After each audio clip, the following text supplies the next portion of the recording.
Yo, yo, yo, ladies, gentlemen, how the hell are you?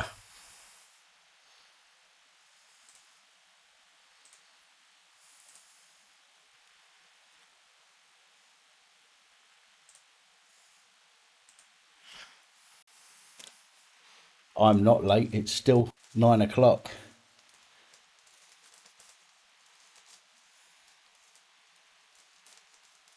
How's everyone doing?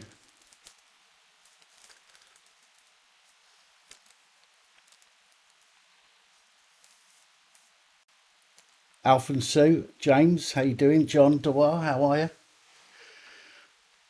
Jace the Ace, thank you. How you doing, Vic? Roger.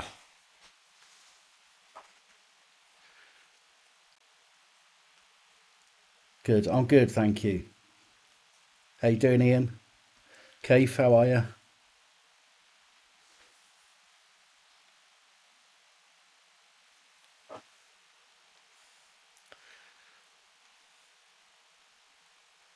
Hello, Psycho's missus. How you doing, Lucifer? Mike Barr, how are you? Richard.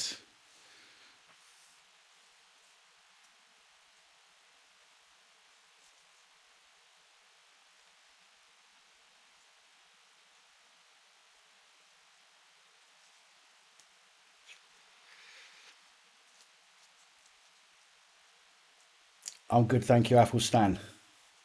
How you doing, Lock Weymouth? Right, guys, so I'm not going to waste too much time. Reason for that is that I'm going to have a phone call with somebody very shortly. Again, as I said in my video yesterday, which was an awfully long video, granted, at the end of that, if you managed to make it to the end, I did mention that we're going to be speaking to Danny G. Okay, this is a guy that got accosted by Kent Police for being at Blue Water Shopping Centre. Danny G, how you doing?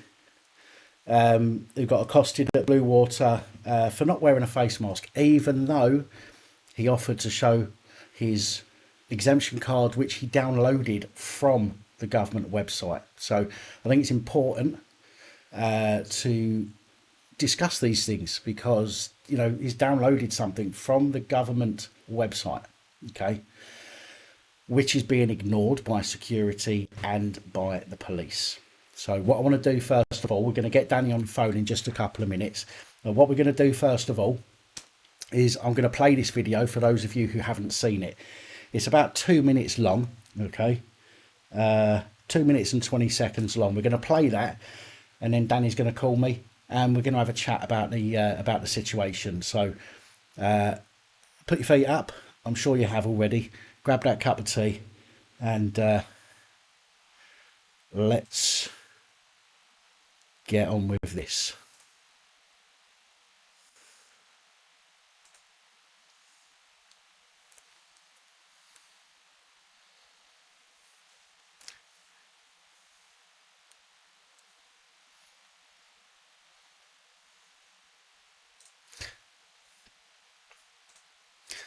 However, I just want to make sure that you can hear that, because if you can't, I need to do something about it. Yeah, right. No audio. Let me try that again. Here we go.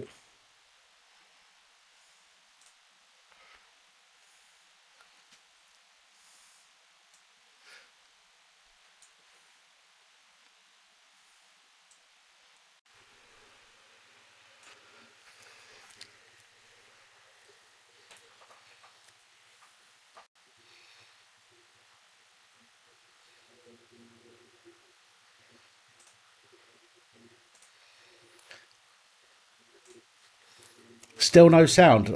Somebody's saying there's sound. Somebody's saying no sound. It's showing that there's sound coming through on the audio mixer.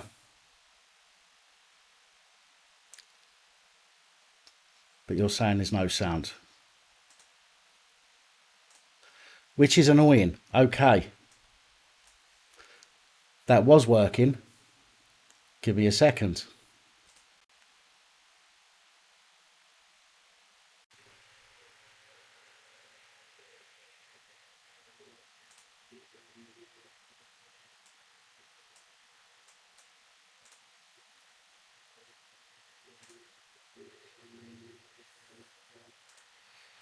Did you hear that?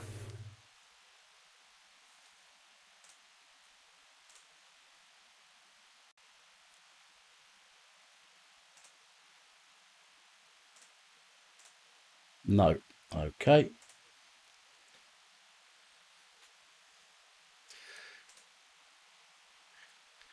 Can you hear it now?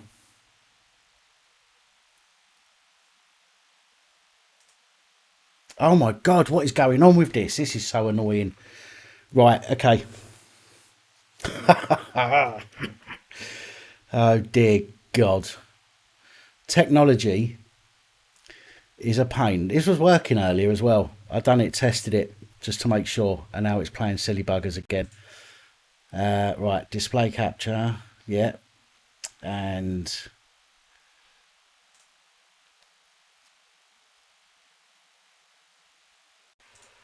let's try that. Add existing. Let's try that.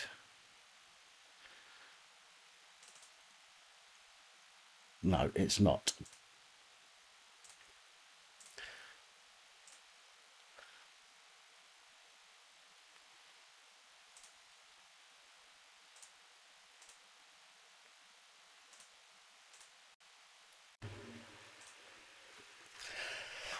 Right, do you know what?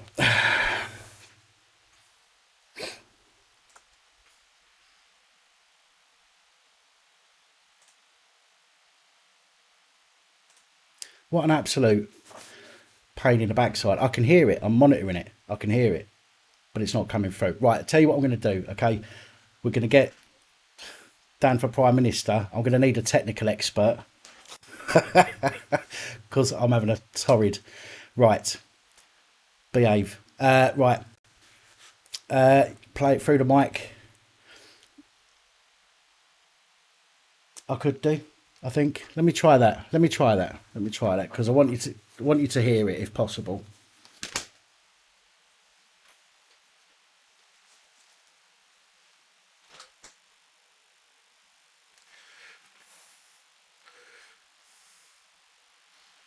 No. Yeah, right, okay. Danny, my apologies, mate. We'll get there in a minute. Let me just sort this mic. So,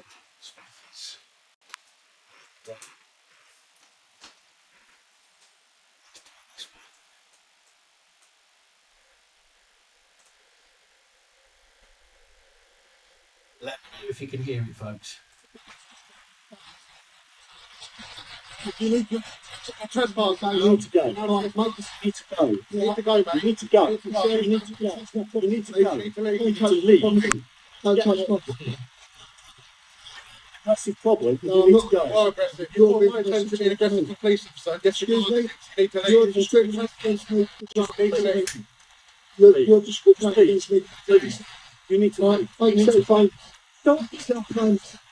No, I'm protecting myself. You're touching me. You're touching me. You need to leave. Make yourself famous.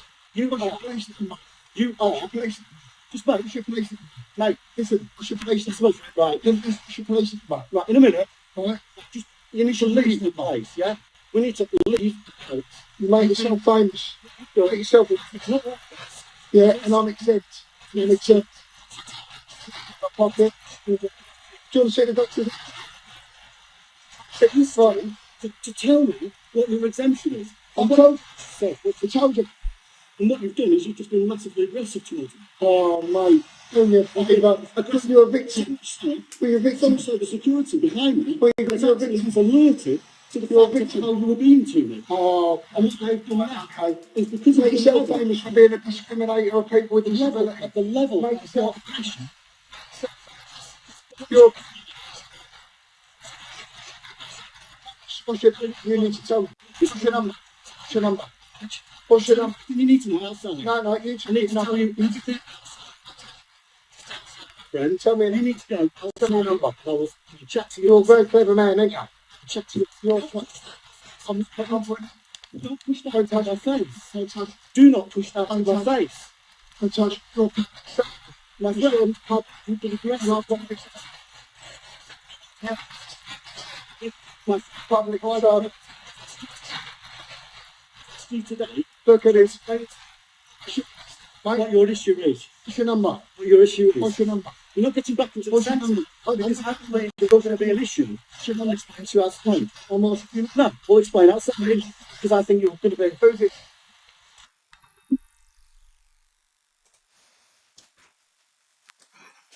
Mic back out and put it back into position.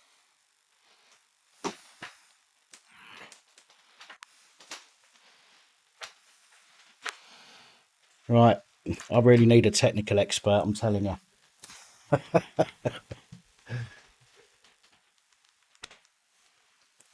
Right, so my apologies if the sound on that wasn't ideal. Somebody did jump up and say that they can use OBS. Well, I can use OBS, I just unfortunately, due to the fact that I put out so much content, I don't have the time to sit here and learn all the ins and outs of it, unfortunately. So so there we go. Anyway, we're going to get Danny on the phone. If you're still there and you want to give us a ring now. How you doing, Joshua? Thank you.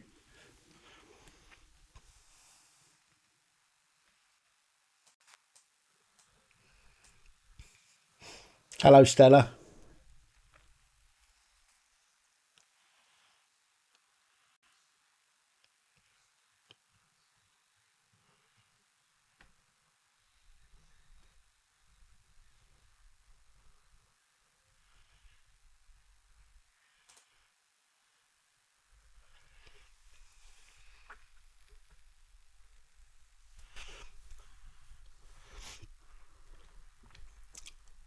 Hello, POD. POD.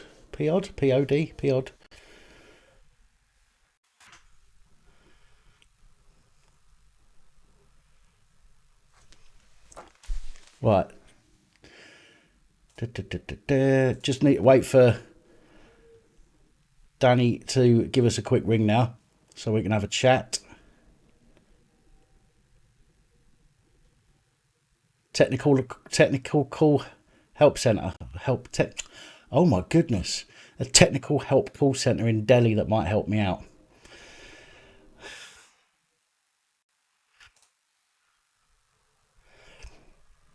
I'll be taking some phone calls shortly.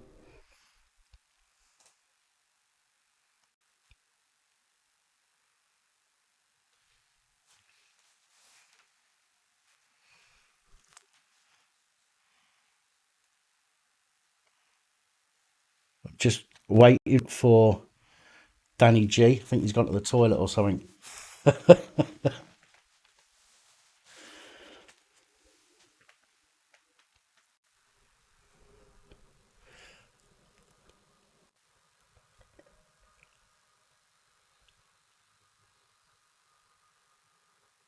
How you doing, local experimentalists? Hello, Alf and Sue. Thank you very much.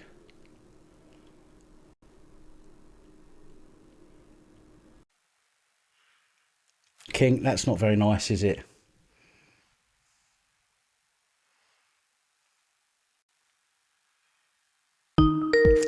Oh, that was a bit loud. My apologies, folks. Right, here we go. Hello. Hello, Danny. How you doing? Yeah, good, mate. Yeah. Good stuff. Let me just double check with everybody. Can you hear Danny on the phone? Hello. Yeah. Anyone hear me? Everyone hear me? Okay. There might be a little delay in. Danny's audio is low. Right. Okay. Is that a bit better? That'd be me this end. So I just need to turn up the gain on that. Yeah. Is that a bit better, folks? Low sound. How's that? Louder, please. Turn it up a bit. Let me just. Right. It shouldn't be you, Danny. I've got the gain right up. It's just touching into the red now on my end. So if I put it up any louder, it's going to cause some issues. So, right, you still there?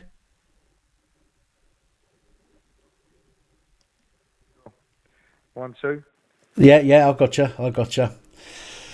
Right, so that was a bit of a balls up with the video, so my apologies for that. I don't know what happened there. Always seem to have trouble with this OBS. But anyway, thank you for agreeing to come on and have a chat, because I think it's really important that people hear what other people have got to say, rather than hearing a quote in a newspaper which can be taken out of context, for example, or reading a quote in a newspaper. I think it's impossible. I think it's much better to speak to people personally and get the, from the horse's mouth, so to speak. So Sure. I know there's a lot of people on here that are be interested in what happened and why and what you might be doing about it. So first of all, can you just explain? You went shopping. You don't have to. I mean, we've spoke on the phone. You've told me what you was there for. You don't need to mention, if you don't want to talk about that part. But can you explain to people what initiated the contact between you and the police and the security guard? Yeah. So firstly, my name's Danny G. I'm a protest musician from South East London, and I live really quite near the Blue Water Shopping Centre in Kent. And I was basically there to go to Boots to collect some medication because I've not been feeling so well. So I thought I popped down now. And I'm up on the first floor where Boots is. It's a 2-story shopping centre, and Boots is on the ground floor and the first floor. So I've gone to the pharmacy on the top floor, where I always get my medication. I'm registered there. But this was for specifically not feeling well, this type of medication. And, they said it's going to be 15 minutes. So I was like, all right, sweet. Now, I've had a bit of problems in there before because I don't wear a mask because I'm exempt because I've got a brain injury, which happened many, many years ago. So I don't feel comfortable in a mask for a multitude of reasons. I'm also not fully sold on the whole corona thing. And so, I've come out and I thought I saw a policeman out the corner of my eye. But they've been quite a big presence in there recently, and also security guards. And anyway, I wasn't paying much attention. So I'm walking down the aisle within the shopping mall. I mean, it's a busy. It's one of the biggest in the country. Do you know what I mean? It's very busy at any given time, really, night or day. Anyway, I could hear someone sort of shouting behind me, but it was inaudible. I wasn't. Now thinking back, I could have looked over my shoulder. But anyway, turns out that it's a policeman trying to call out to me. And he comes up alongside me in a high-vis jacket, in a police uniform. And he sort of says quite aggressively or abruptly or however you want to say it, he wasn't shouting, but he wasn't friendly with it either. And he said, "Are you deaf?" And I sort of looked at him and he went, "Are you deaf?" And I went, "What?" And he went, "Where's your mask?" And I went, "I ain't got one." And he went, "You need a mask?" I said, "No, I don't think I do. There's no law against it," or something like that. By this time I'm a bit pissed off with the geezers, saying to me, "Are you deaf?" I'm thinking, well, that's not a way to speak to someone, is it? No, of course not. And I'm not that fond of the police anyway, to be honest with you. Who is nowadays? Yeah. You're not alone. You're definitely not alone. No, and I've had run-ins with them in the past, since I had my accident and that, and some of it was my own fault, so, I'm not disputing that. But as soon as I said to him, I don't think there is a law against it, I should have said exempt. I didn't. I had my back up because of what he'd said to me, basically. And I was also taken back as well, you know what I mean? I'm not well. I've been ill for over a week. I was just wanting to get in and out, get my medication, get in and out. And I've got this policeman standing in front of me, basically verbally abusing me, really, quite frankly. And he sort of got hold of my arm and tried sort of pushing me over to the side of the shopping mall because he wants to have a word with me, and treating me like I'm some sort of a 10-year-old or something. And anyway, so he gets me over to the corner and he's saying this, that, and I can't even remember exactly what he was saying. I said, listen, mate, I'm exempt.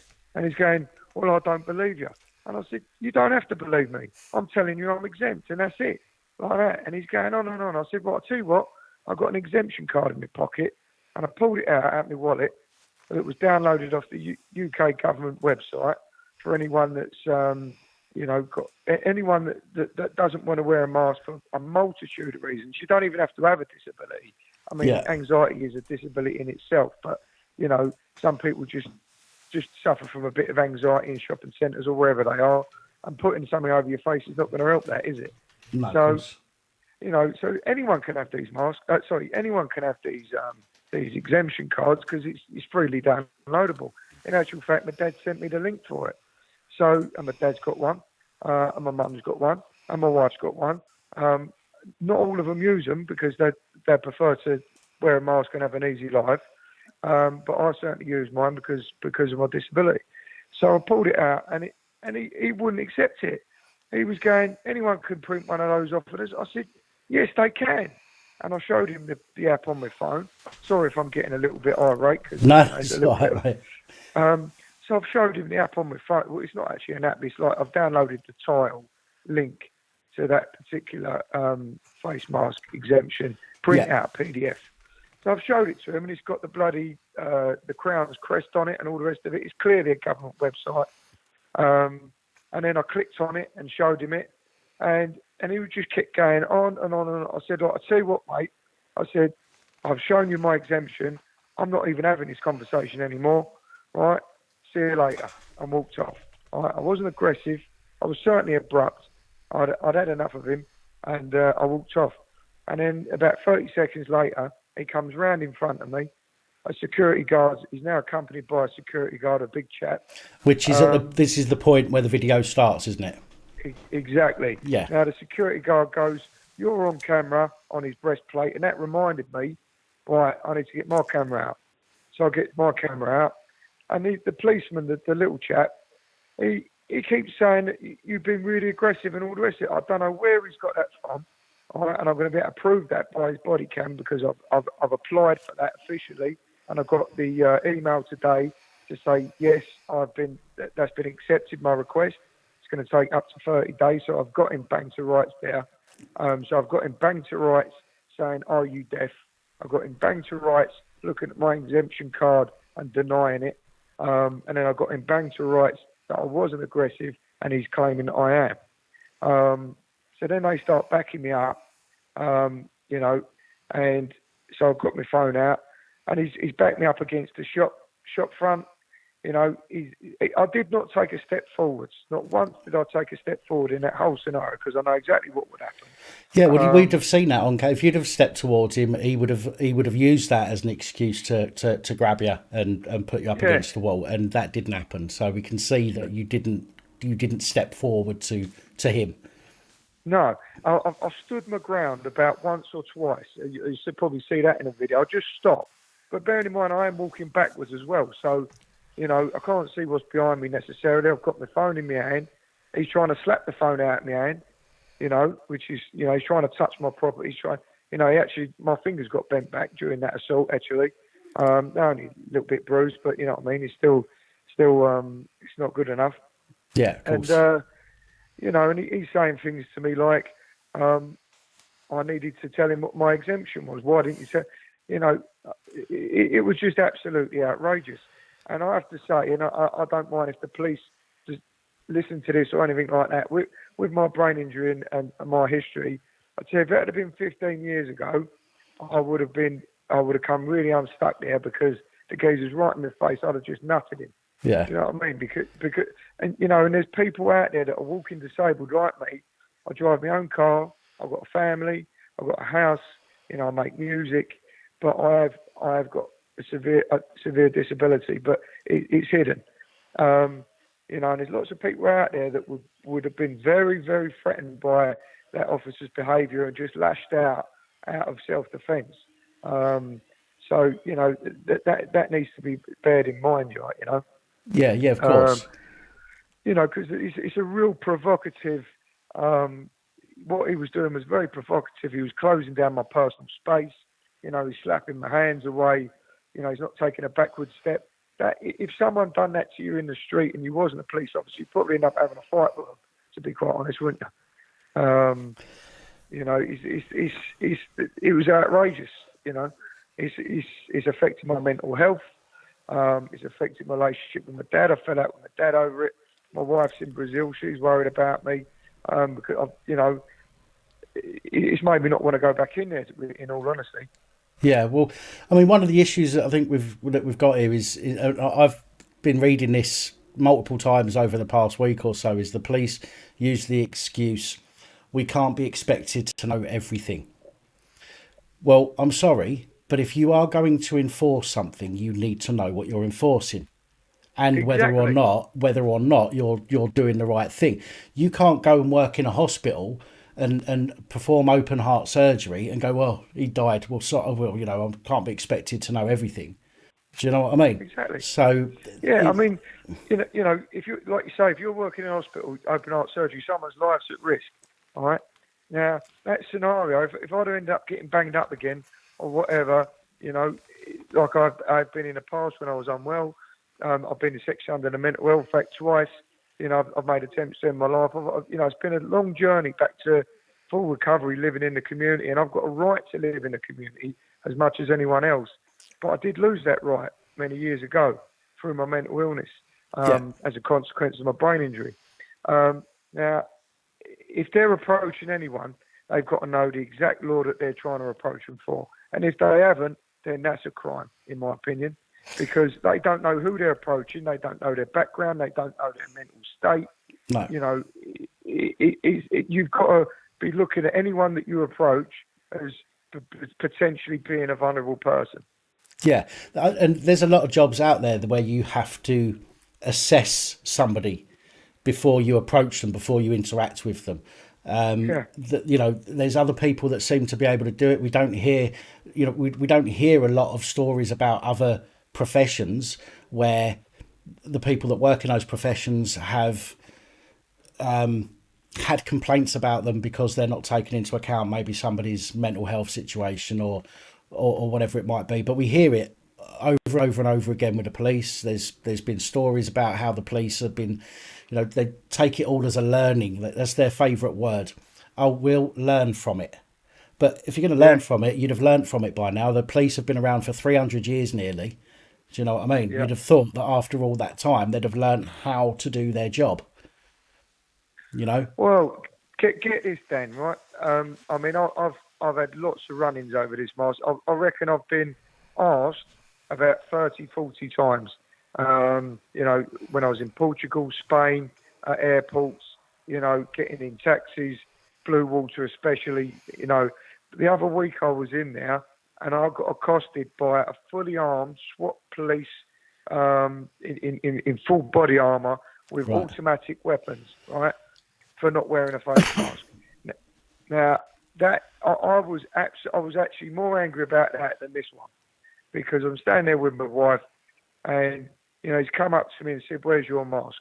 And I cannot believe that we as taxpayers are paying for that level of expertise and that level of training that it takes to be able to be on the street with an automatic weapon and all the rest of it. And we are paying our taxpayers' money is being used so as they can go around and intimidate innocent members of the public over a mask.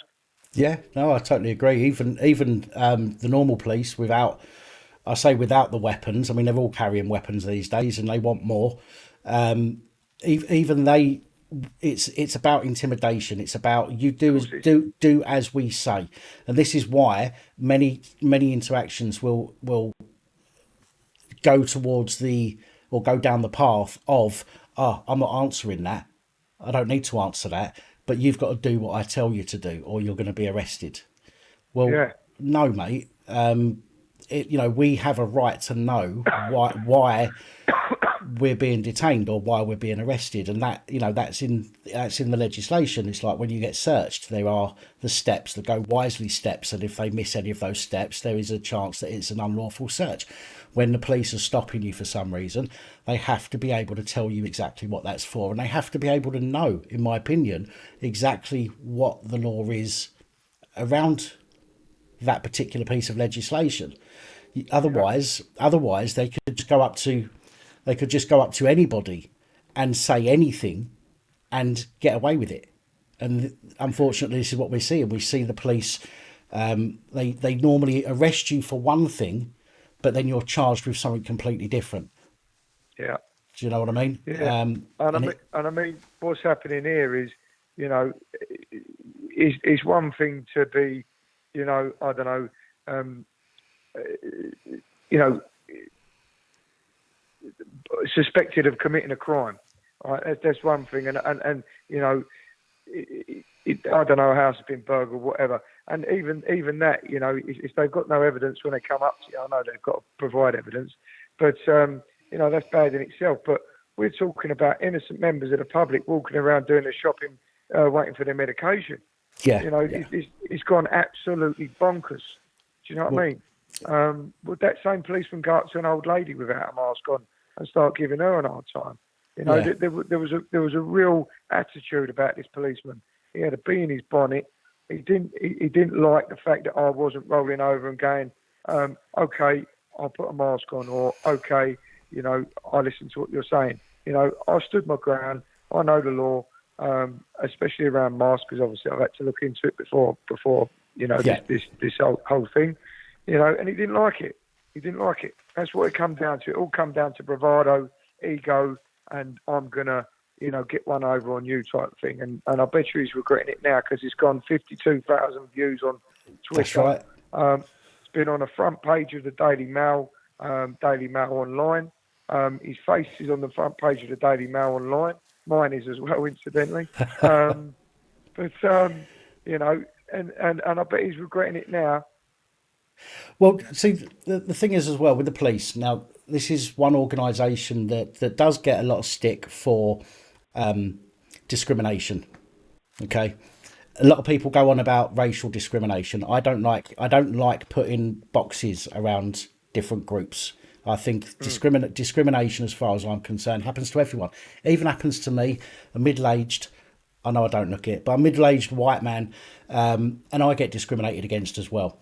So when you start going on about black people, Muslims, whatever it might be, that puts a little box around those people, and that helps to build more divide between communities. So I just use the word discrimination where I can, rather than racial or sexual or whatever. Now, the police as an organisation have a lot of history with being discriminatory towards people. This is one organisation that should understand the Equalities Act. Is one of the things that they should be taught intensely, and victimising and discriminating against somebody who's not wearing a mask, who's exempt, even if they're not exempt, there are provisions within the Equality Act that make it bad for you to be victimised against. Okay. Because they shouldn't be using what you look like, and you not wearing a mask. They're basing their decisions on what you look like at the time, and they shouldn't be basing a decision on what you look like, and they are, and that's a breach of the Equalities Act there. Yeah, and to start asking you to prove it as well. You know, Yeah. I mean, that's you know, and it even says on the video, like, I asked you what your exemption is. Well, I'm only prepared to discuss my disability with either my doctor or people that I trust. And I'm saying it on this live feed because I want, you know, I'd like people to know, you know, a bit of my background. I've got no problem with sharing that with people, but I'm not going to offer it to a policeman that I don't know, that's just, you know, accosted me and asked me if I was deaf. Incidentally, I said this to you on the phone, Danny, as well. That one of my ears was badly damaged in a road traffic accident where I suffered my brain injury, and I am partially deaf. So, you know, because a friend of mine messaged me today, and he said, "What would have happened if that guy if you'd have said that to a deaf guy, and I said, I mean, my friend Matt doesn't know that I'm partially deaf in one of my ears, and I told him, he said, oh, mate, he said, like, you know, I can't believe. And how does that policeman know that I'm not deaf when he comes up to me? You know, exactly. It's absolute abuse, isn't it? It's getting worse. It's getting worse. I mean, again, the government are to blame. They've made these exceptions, you know, which are great because there are some people out there that can't wear masks. I don't wear one myself because I have anxiety when I'm out and I get hyperventilating and things like that, and it makes it difficult. So, plus, we've all got a right to breathe unobstructed air. You know, putting something over your face is obstructing your airways. Therefore, you're actually going to get stale, you know, CO2 in that mask that's going to possibly deplete the oxygen to your brain. You know, now, I'm not a doctor. I'm just saying that what I've read, but it makes sense to me. You know, if you wear a dust mask when you're doing a bit of rubbing down on a wall or something like that, you start feeling a bit lightheaded. Well, there's a part of the Universal Declaration on Bioethics and Human Rights which we've spoke about on the phone yesterday. Article 6 of the Universal Declaration on Bioethics and Human Rights says any preventative, diagnostic and therapeutic medical intervention is only to be carried out with the prior free and informed consent of the person concerned. The consent should, where appropriate, be expressed and may be withdrawn by the person concerned at any time and for any reason without disadvantage or prejudice. A face mask is a intervention. It's a preventative intervention. Okay. And under the Universal Declaration of Bioethics and Human Rights, you can not use that preventative intervention, but you have to be treated with respect still. You mustn't be disadvantaged or prejudiced against for not wearing it. Again, I mean, that's something that the police are probably less aware of, but the Equalities Act, you've got the direct discrimination, which is section 13(1) of the Equalities Act 2010. And then you've got, obviously, and that's with the police, you know, approaching you and asking you these questions and discriminating against you because of how you looked to him. And then you've got the Equalities Act section 29(5)(a), which the service provider, in which case was the security, they were acting on behalf of the service provider, which is Blue Water. They caused a problem with the provision of service by treating you differently to how they would treat somebody else. So there's two Equalities Act breaches there, and I'm sure there are more. You know what I mean? And the problem is that we need to hold people to account when they're doing this, especially the people that think that they can get away with doing it, because we certainly wouldn't. Do you know what I mean? We wouldn't get away with it if it was the other way round. I mean, I'm just going to digress slightly, but it's in the same context. Now, before these masks were mandated, there was various, you know, medical professionals within the UK government, along with Matt Hancock, the Health Secretary, that's saying there's no evidence that masks don't spread the disease or virus either. That's right. Or, you know, and I've seen these, and it's clear as day. The Chief Medical Officer, was it Chris Whitty? Is it something like that? He's basically standing there saying it, and you've got to think to yourself, what is going on?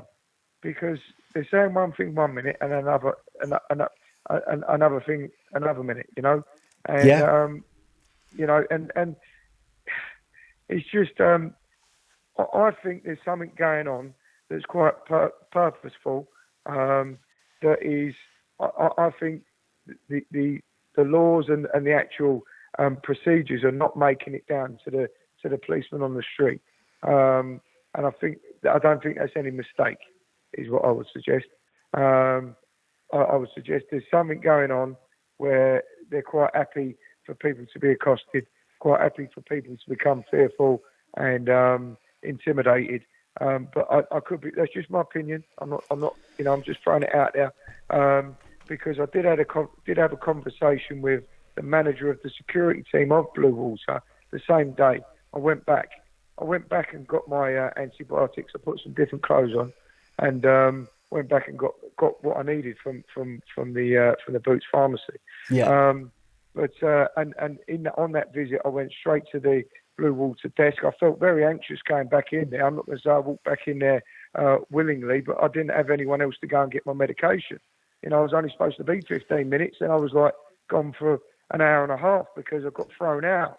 Yeah. You know, so I just shot home and changed my clothes and went back and got my medication.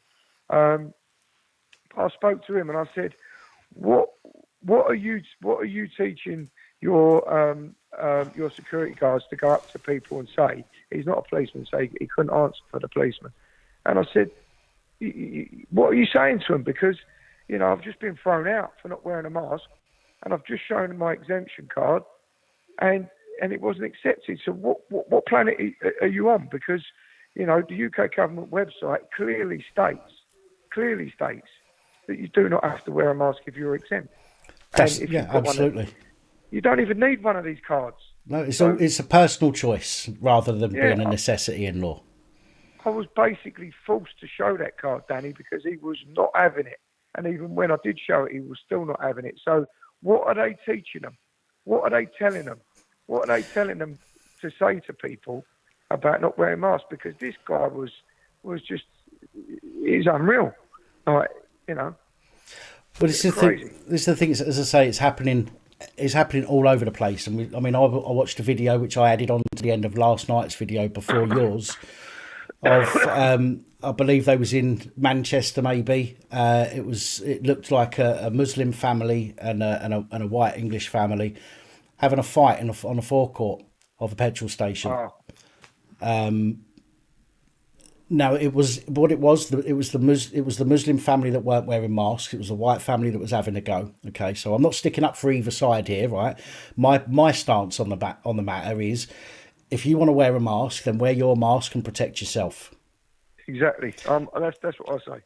But it's got nothing to do with you what other people choose to do. Okay, you can go home. You can go home and wash your hands. You can wear your mask. You can do all the things that you need to do. That's going to keep you just as safe as if somebody else is wearing a mask as well, as far as I'm concerned. Now, I'm not a doctor. There's going to be people that won't agree with me, but that's my opinion. But this just quickly, Dan, just to interject. Sorry to interrupt. Go on. But have you noticed that the government are saying the mask you wear doesn't protect you; it protects someone else? Yeah.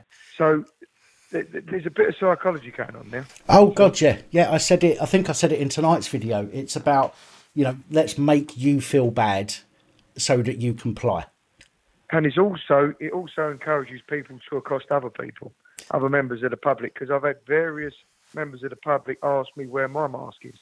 Yeah.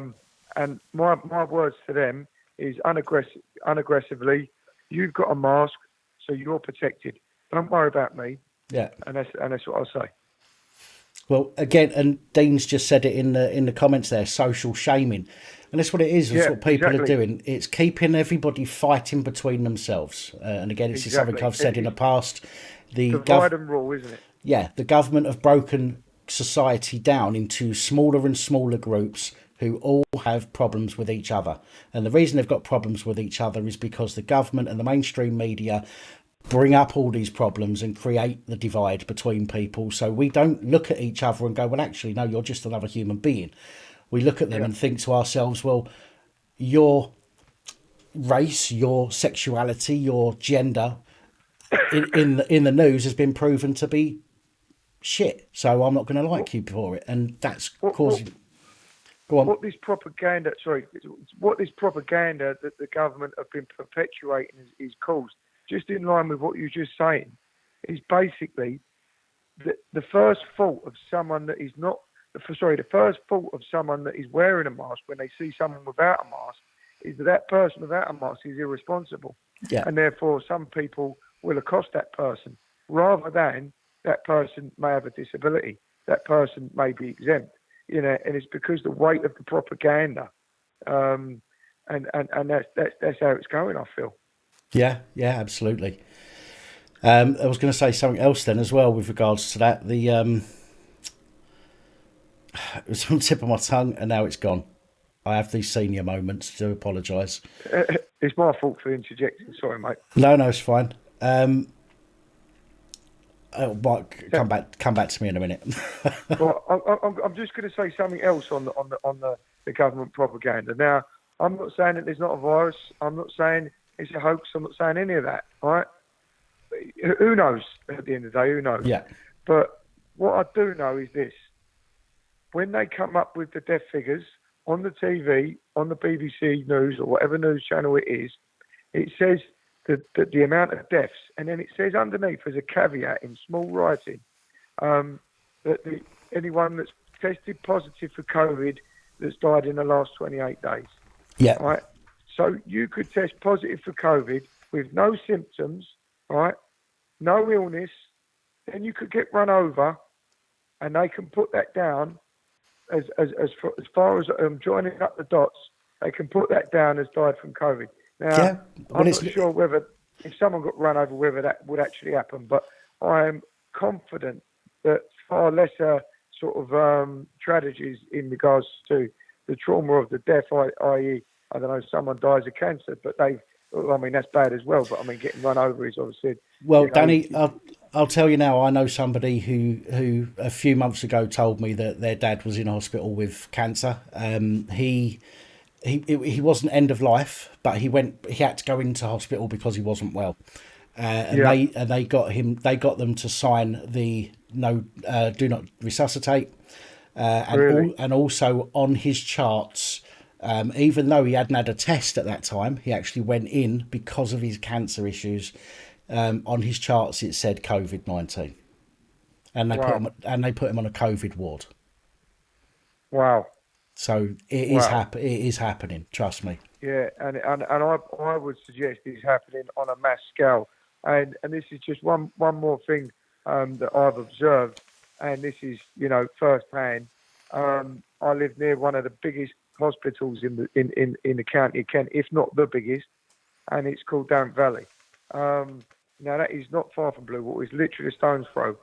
During the lockdown, I went up there a couple of times just to see what was going on. It was the most empty I've ever seen that hospital, and I've been up there many times. My little boy was born there, etc. Family members in hospital there, and so on and so forth. Yeah. Now there was paramedics in the vehicles and out of the vehicles, lined up in the bay where the ambulances line up, and half of them wasn't wearing masks. One or two of them was wearing the sort of paper masks. I looked through the window of the accident emergency, and there was no one in there. Right, the foyer was empty. The car park was virtually empty. And I've been up there on a normal day with my little boy when he was sick, and that accident emergency was absolutely ram-packed. And we wouldn't have got in with my little boy, who's one, in the time that we did, if he wasn't one, basically, because they class him as babies at age. Yeah. And it was empty. So how is that possible? How is that possible? Because everyone's so scared they're not going into hospital. Yeah, of course.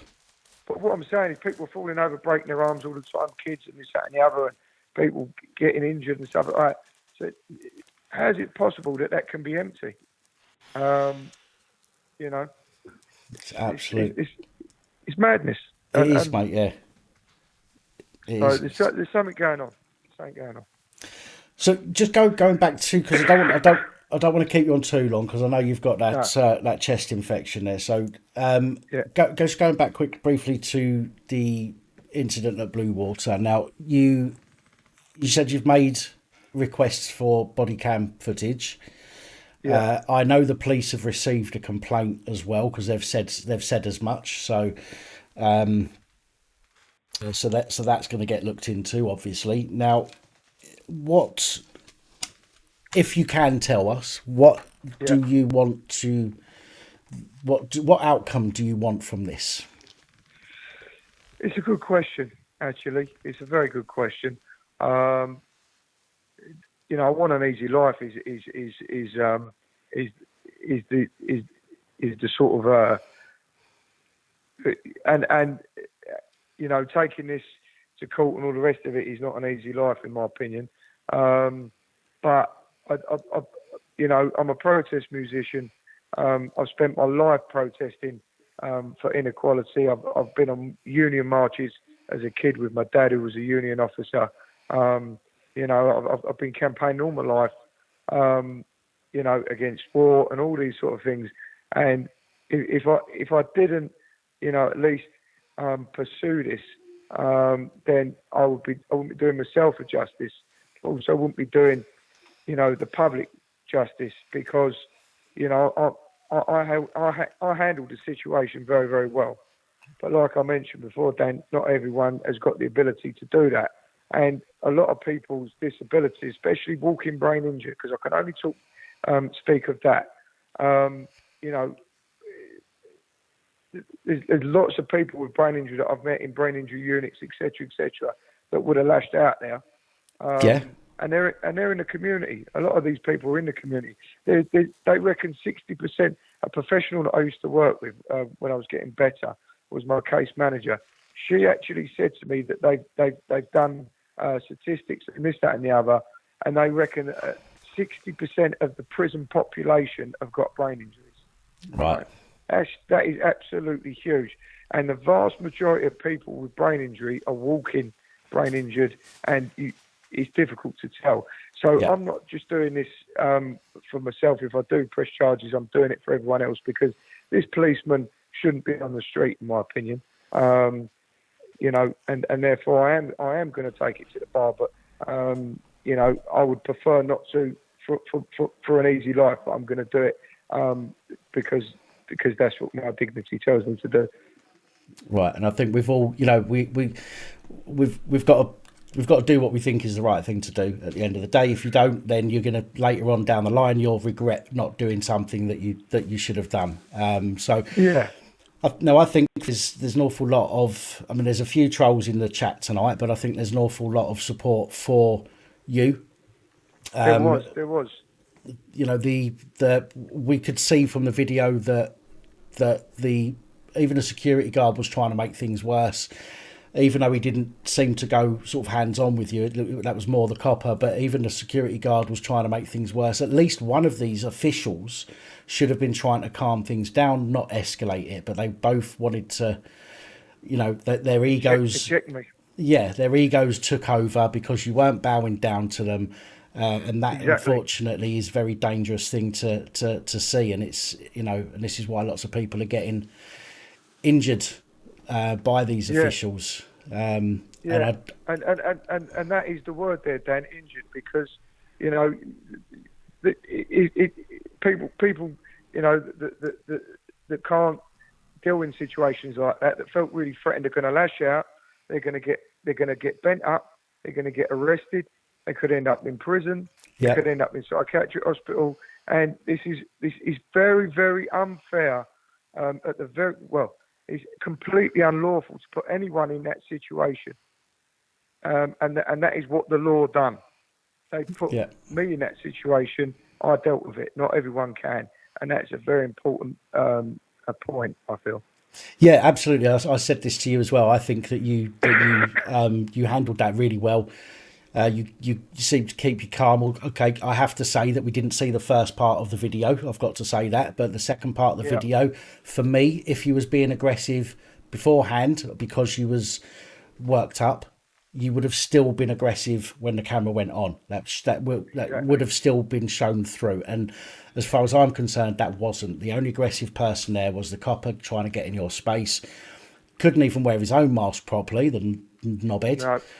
And he was touching his mask and touching me. Yeah, he kept putting his hand out as well, which I noticed as well. I think it was when you say he bent your fingers back. You can see on that on that clip that he goes for your camera and then starts saying, "Get it out of my face." Now that's a favourite thing for the police to say when there's a camera on them. Well, the funny thing was, he's saying, "Get it out of my face," but he's walking straight to the camera and putting his face in the camera. Yeah, so I didn't actually move the camera forward, which is what he's trying to suggest. So I'd like to say thank you for all the people that support me on the Twitter feed. There was lots and lots. I mean, there was thousands of comments, and there were some very sort of bigoted people as well. But there was also some people saying exactly what you said. Well, we didn't see the beginning of the video and all the rest of it, so I tried to explain that. Also said that I'll be getting the camera footage, of course. I have actually officially deleted the tweet because, you know, that is part of me looking after myself and wanting a little bit more of an easier life, because every time I was going on Twitter, I was having to block a lot of the comments, because there were some real nasty ones. I mean, I'll quote one of them here. You should have given him, the policeman should have given him a kicking and thrown him in a cell for the night. Yeah. And Wow. I was getting a lot of them, and yeah, so I just thought to myself, you know what, I don't need this. I've got 52,000 views. I've done my bit. I've spread the word. I've had some good feedback. I've had some not good feedback. I'm going to write the post, and then I've ended up in the Daily Mail anyway. So Yeah, and Kent Online as well. Kent Online, yeah. A couple of things here. Somebody's asked, first of all, have Blue Water made a statement? Have you heard anything from Blue Water? Well, I've not heard anything from them directly, Okay. but I did speak to the police sergeant on the telephone the day afterwards. He tried to sort of steer me towards, or maybe he didn't try and steer me, but he was talking about an internal sort of complaint type of thing. I said, Right. no, mate, I've already contacted Kent Police. So the complaint's in regards to a statement. They made a short statement, I believe, to the Daily Mail from what I've read. And as it basically said, as far as what I can remember, that a person, it didn't say anything about aggression. For the reason that I was removed, it was because I wasn't wearing a mask. Right. So that is quite interesting. Okay. But I haven't heard back from them, no. But like I say, the request for the body cam footage, which is going to prove without question that I am absolutely not guilty of any aggression, which is the main thing that the policeman was saying in the video, as you saw. Well, I mean, I know what the order wasn't great, but yeah, so I got the confirmation this morning. I have spoke to a solicitor today as well, and I will probably hear back from the police on my complaint. What they said within 10 days, and that was last Thursday, so it should be Right. quite soon. Well, the somebody's posted in the comments there Excuse me. about Jada Franson, British Jada Freedom Franson. British Freedom Party. Right. Ricky Police Watch is saying to tell you that Jada Franson from the British Freedom Party will help you. Oh, really? So I don't know what that's about. It's Ricky Police Watch. He's a regular on the channel. He's popped in the comments there that tell him Jada Franson, British Freedom Party will help him. Jada Franson, British Freedom Party. I'm going to make a note of that. So, thank the person for that. Right. I mean, I'm open to answering any questions if anyone's interested in asking any. Okay, I'm just somebody asking. Stella Andrews is asking if you've ever heard of Headway. Yes, I'm actually a lifetime member of Headway. Right. I used to do voluntary work for Headway years ago. So I could contact them. That's a good idea. I mean, they must be having. I mean, Headway, if you don't already know, Danny, is the largest brain injury charity support organisation in the country. Okay. When I first had my brain injury, it was very small. It's now massive. They must be having absolute profuse problems Yeah. with walking brain injured people with this mask issue. They must be, because, like I say, most people with brain injury are walking disabled, and you wouldn't know. Yeah. You know what I mean? Yeah, of course. Right, I'm just going to scroll through and see if there's anything here that people have said.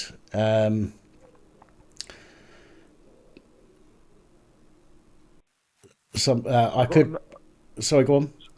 So I've got a note of that Jada Franson, British Freedom Party. Yeah, Right. that's good. I could be wrong, I could be right. It says, so what if he was aggressive? Head injured person was provoked, which is true again. Exactly. But unfortunately for the unless you have proof that you was provoked and you was reacting, they will just take it as people being aggressive from the off, Do you know what I mean? Yeah. So this is why I always say to people that any interaction, and it's easy to forget, like you said, it wasn't until the security reminded you that he had a camera that you remembered to film.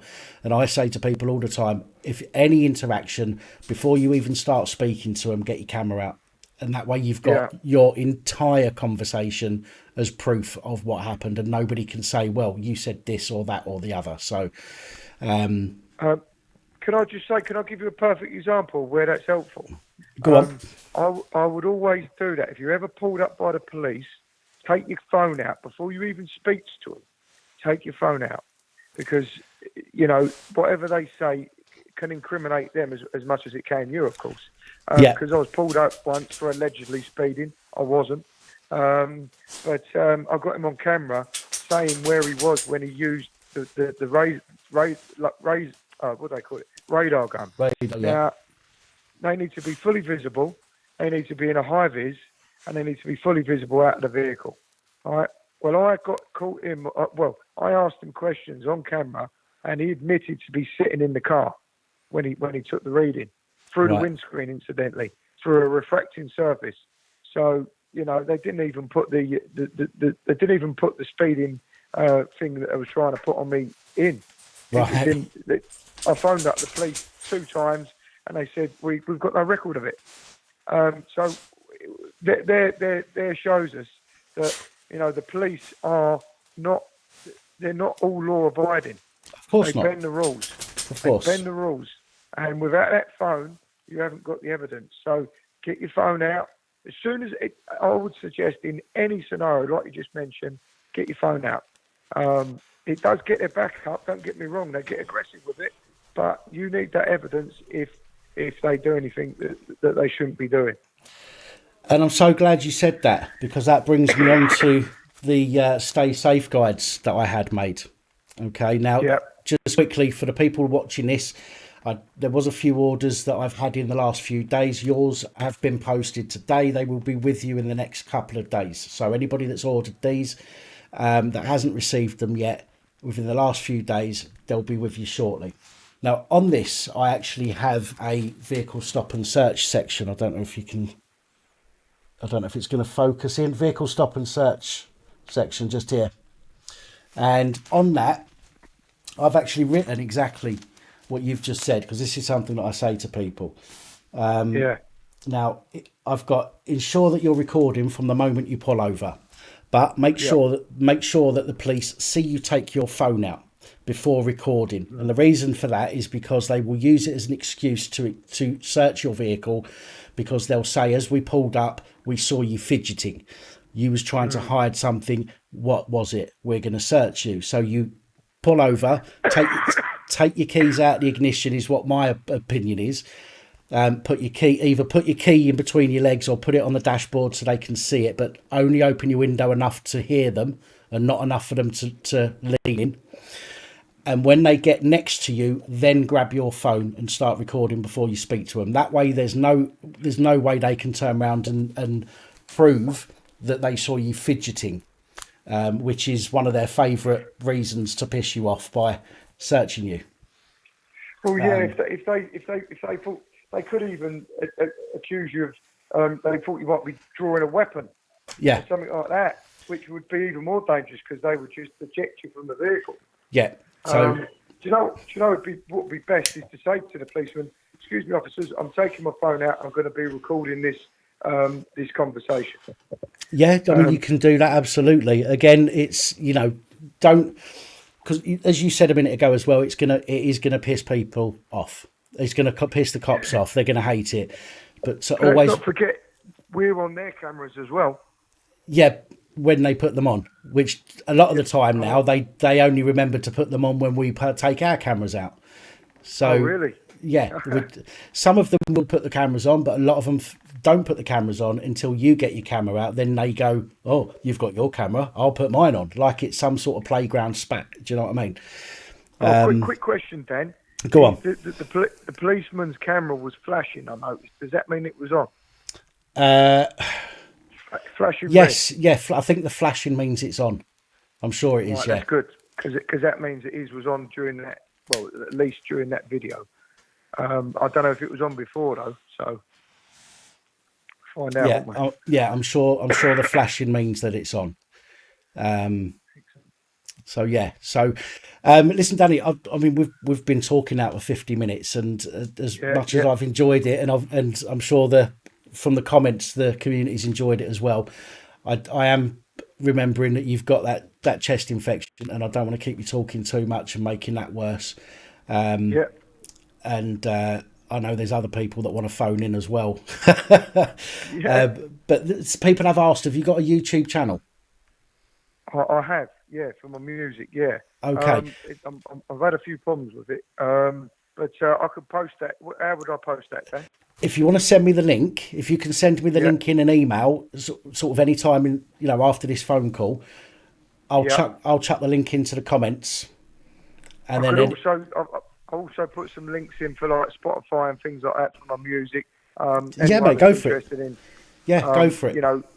Anti-establishment type music, then certainly might be interested in that. If you send me all the links that you want in an email, I'll post them in the comments, and I'll also post them in the description of this video when this video's over as well. How's that? Brilliant. Thanks, Danny. No worries. Thank you everyone for logging in on the live chat. We will win because we are the power.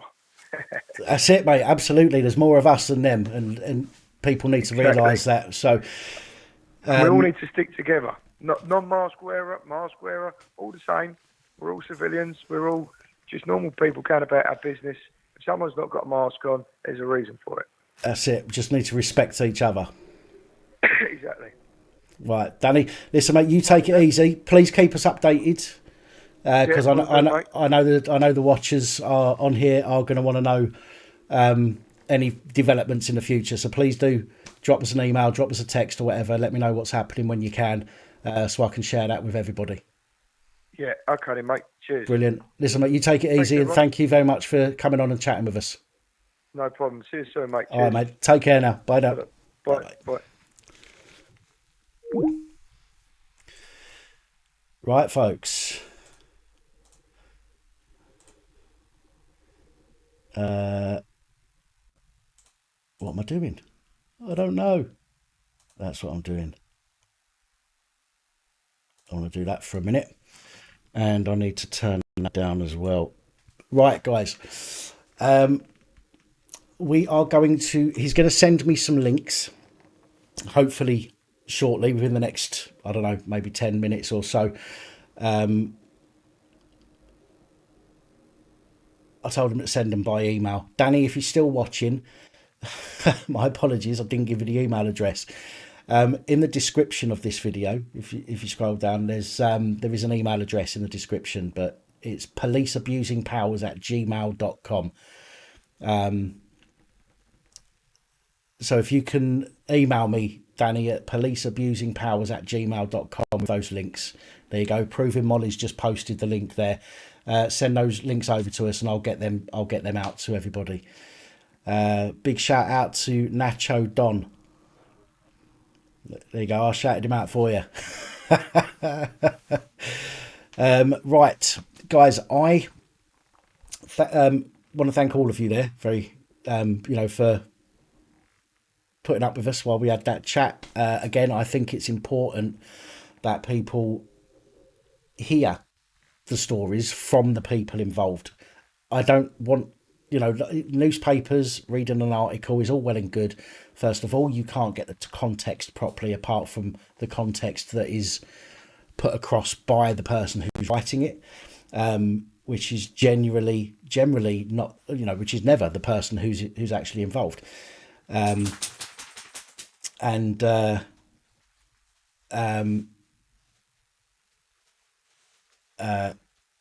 I'm trying to keep up with comments while I'm talking. I shouldn't look at the comments while I'm talking.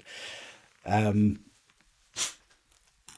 for me, that makes it a lot better. Do you know what I mean? You guys then can make your mind up based on what you're hearing from the horse's mouth, so to speak. And for me, that's important. So I did see Rex. I did. So, right, guys, I need to go for a wee. So I'm going to put this on my Be Right Back screen just to put you asleep for a few moments with the music. But I will be back in just a couple of minutes. So don't go anywhere, and I shall be right back, and we'll start taking some calls. So see you in a moment.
And we're back.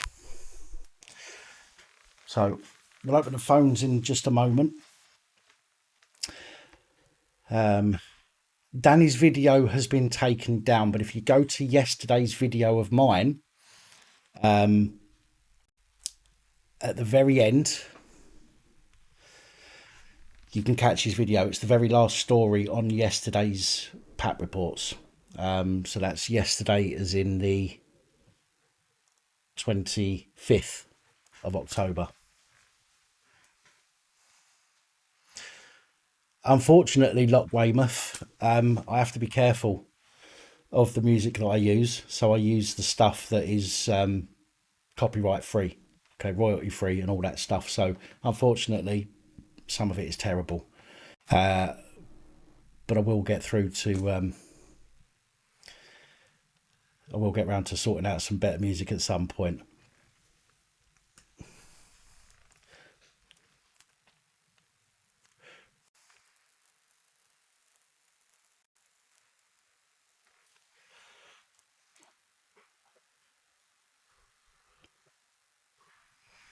No, Dan didn't actually have a poo. Dan went to make another coffee as well.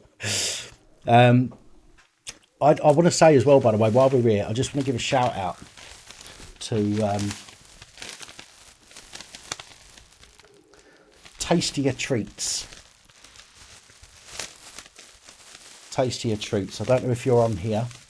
However, Tastier Treats contacted me. I think it was 2 weeks ago, and said to me, "Oh, you vape?" I said, "I do vape." I said, "Well, we sell vape oils." I said, "Oh." He said, "Would you like some?" I said, "Yes, please." And today they arrived. So what I want to do is give a shout out and a plug, shall we say, to Tastier Treats in Dover. Yes, Scooby-Doo finally turned up.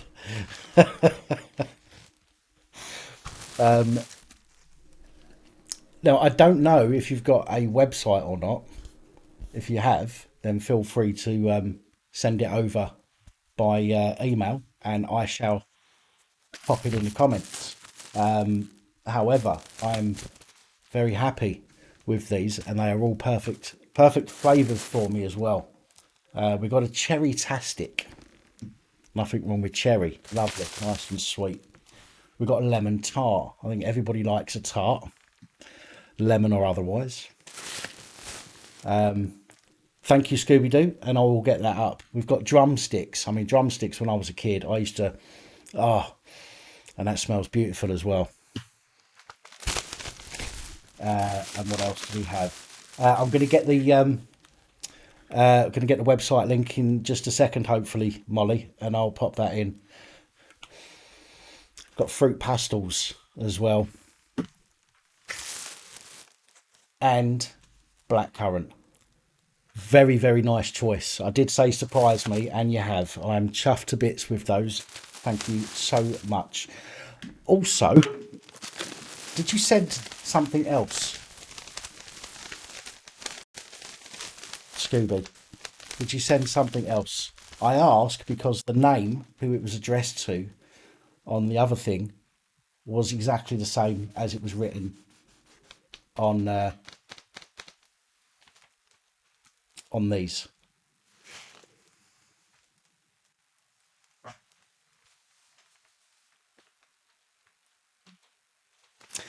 I think these ones are, Molly, these are 0% nicotine.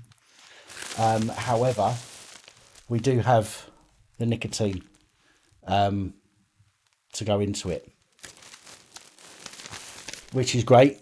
I think this way is a much better idea, because then you can wean yourself down off of the nicotine and just be left with the nice flavoured oils.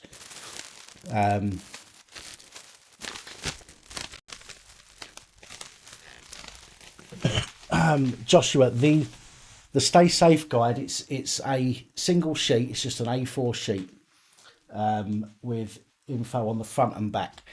They are 40p. That's it. You pay what I pay, so they're 40p.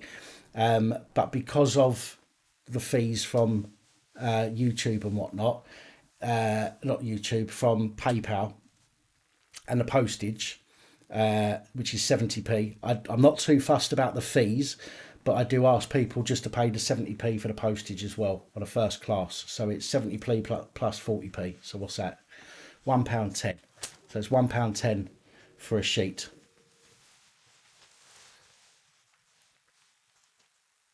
Scooby, I might have missed your comment, but did you send something else along with the vape oils?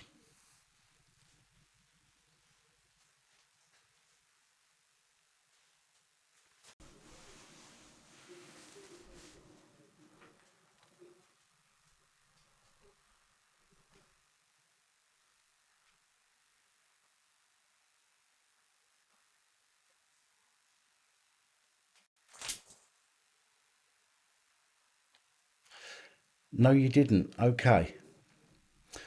Well, I received something else today. On the package with the oils in, it said Dan Pap. But I also received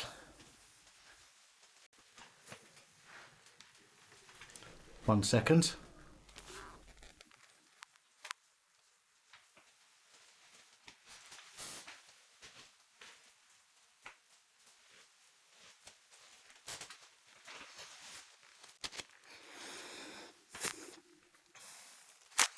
Oh, I also received what appears to be a 3D printed, I believe, of some description.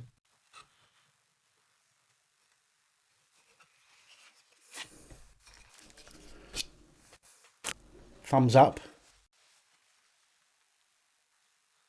I've got this little 3D printed thumbs up thing with a little stand that says Pap on it, which is pretty cool. So that sits in there like that. And there we go, which I thought was pretty wicked, actually. So if it wasn't you, Scooby, then my apologies, whoever sent it. There wasn't anything inside that I saw that said who sent it, but thank you.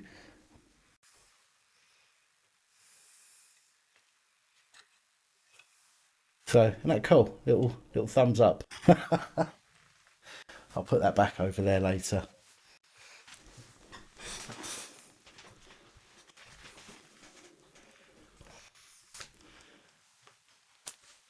Right, so yes, there is a typo, but it still says everything it needs to say and is understandable, thankfully.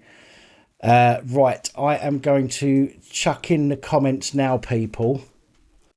In these live comments, 2 links to Tastier treats in Dover. Okay, so this is the website.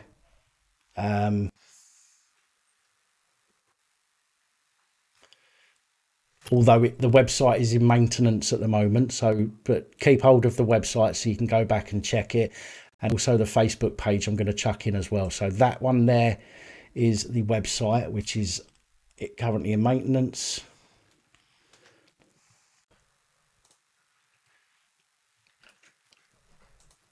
And that one there is their Facebook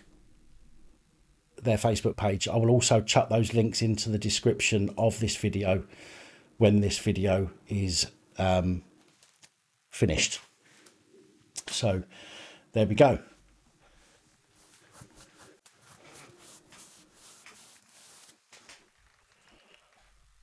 How awesome. It is a like button, Nathan. Exemption cards are £4.24 each. Sorry, no, they're not. They're £2. £4.24. They most certainly aren't £4.24. I'll tell you that. In fact, I can't even remember now. £2.42. I think they were.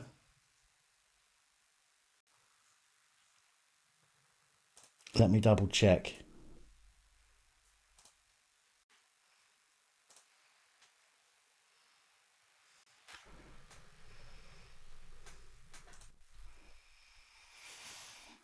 £2.24.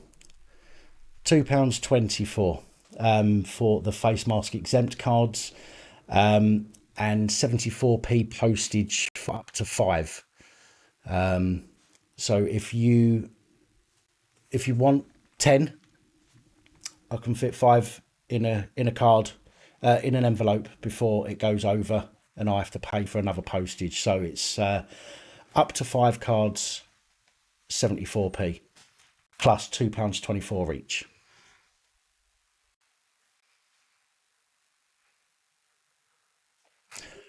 No worries, Dean. No problem at all.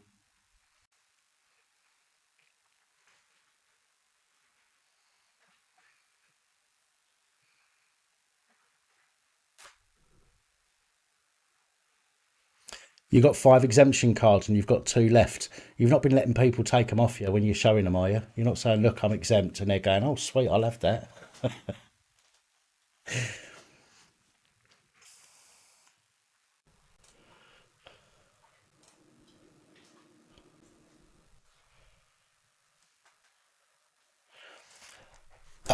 This one here is a vicious little sod.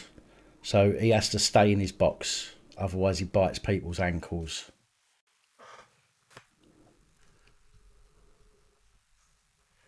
You have to pay Royal Mail as they're holding them hostage. What do you mean?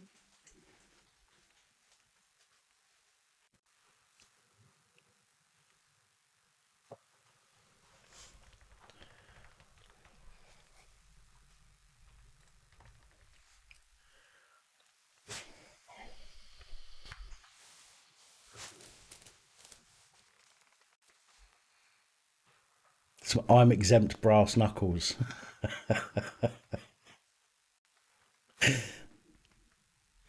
They're asking for £2. What are they asking for £2 for? I weighed every envelope that I've sent. I've had to weigh to make sure that the postage is covered.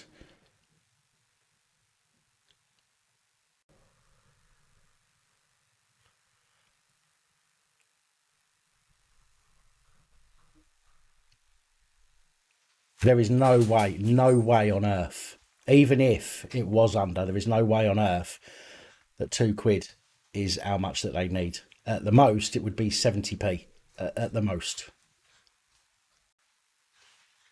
I didn't pay enough. They're talking shit, Vix. I promise you, they are talking shit. There is no way I would send out anything for somebody on the other end to have to pay for more. Do you know what I mean? That wouldn't happen. I trust you. I trust you. I mean, trust me. Oh my God, the cheeky sods.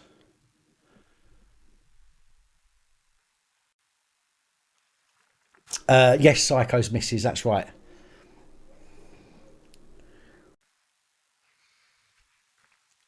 That's right. Face mask exempt cards are free online. Absolutely. And I said this in the face mask exempt video that I did. There are free ones out there. You can download them. You can even buy some from other places. The only reason that I do them on here is in case anybody wants to help support the channel in some way, and that's it. But as I've said to everybody, nobody is obliged to even have a face mask exempt card, because they are a personal choice and not a and not a legal requirement. They also charged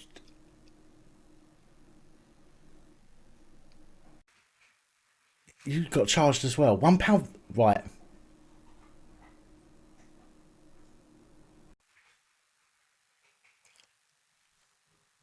All right. I'm going to speak to the post office tomorrow because that's taking a piss at us. To be quite honest, I'm actually wound up about that. I weighed every single one,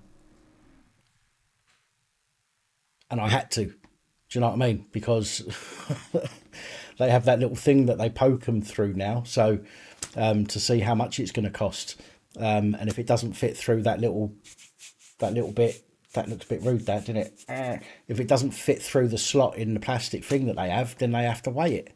And that's what happened.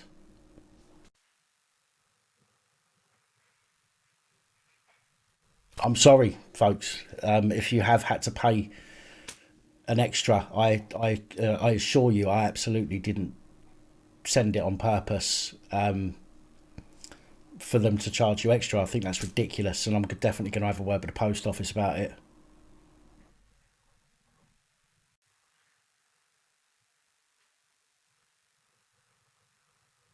Arseholes.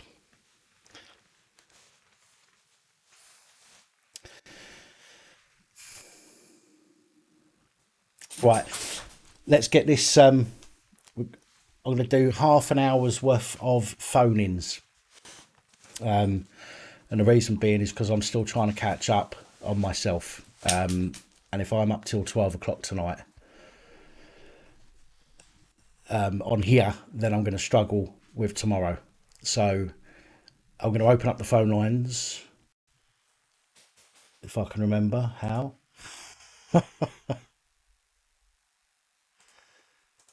Oh, no, there's that. There's that. Oh, close that and get on that. Right. Give us a ring, 0151 528 9590. If you want to have a chat, 0151 528 9590. Talk about anything you like, apart from the length of my inner leg.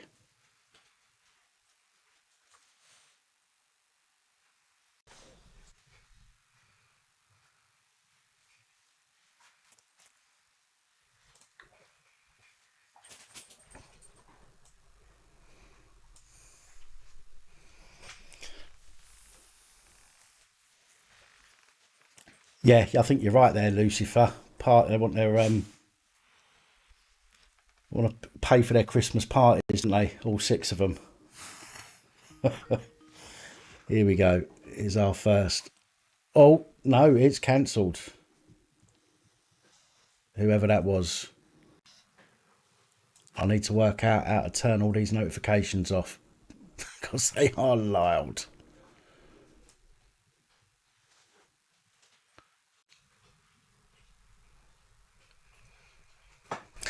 But the shops here were said to be able to sell anything if they're open. They can sell whatever they sell. They can sell even during these sort of times. But whatever they sell, they can. Whoever that is, can you turn your volume down, please? It's me, Dan. Stella. Hello, Stella. How you doing? I'm all right. Jolly good. As you know, I've been away for a while and getting myself back to myself again.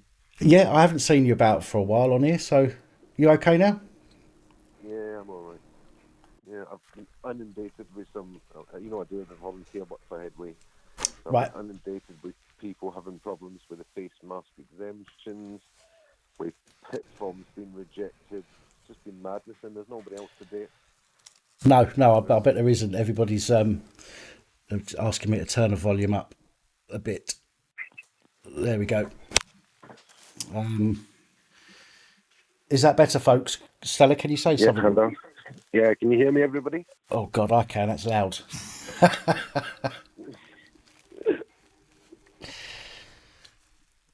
All right. Can you hear me now? Yeah, I think there's a slight delay, so they should start saying yes, yes. There we go. Yeah, there we go. I was just saying that everything's shut down. The local council's shut down. Brighton and Hove shut down. Nobody around to help anybody. So I've been inundated with PIP refusals and applications and appeals and face mask applications. I bet there's a lot. I bet there's a lot to go through as well. I bet so many people are getting screwed over at the moment, and no doubt with the excuse that there isn't enough people in to do it and all that rubbish. That's exactly what they're getting. And this is what annoys me. Yeah, is the people who are answering these telephones are actually being paid by the council. Some of them on furlough, and some of them actually being paid to work from home. Are redirecting people to me. He doesn't get paid to do anything. That's ridiculous, isn't it? Absolutely So I went ridiculous. a little bit heat shit last week. Because there's only 4 volunteers for the Brighton and Hove Headway. Right. And I mostly deal with, as you know, DSS claims, ESA, universal credit and all that. It's just inundated with people worried as well because there's no face-to-face interviews. How can they explain their disabilities to people over the phone? Yeah, yeah. Which I have to be honest and say it is a little bit more, it's a little bit easier. They don't seem to be turning people down as much over this period. Well, I don't. To be, I've got to be honest. I think a lot of places at the moment are looking at it and just saying, "Oh, I don't care. Let's just, let's just do whatever, and let's not give too much of a shit." And I think that includes, as you're saying about people being accepted more at the moment. I think that includes things like that. I think people are just like, look, the country's fucked anyway, so it ain't gonna work, is it? If we just fucking process everybody, so to speak.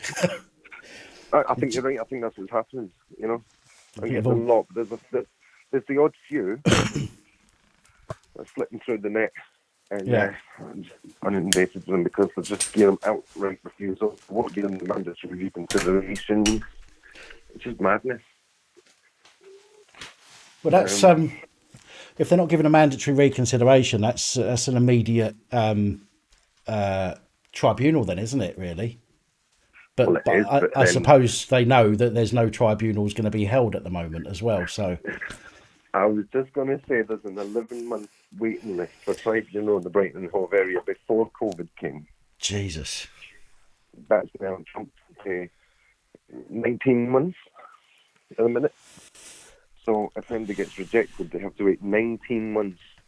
19 months for a tribunal. That is 19 months without any help, without any support, without any money. That is madness. Absolute madness. There's absolutely no way in a country like this, there's no way that things should take that long to get sorted out.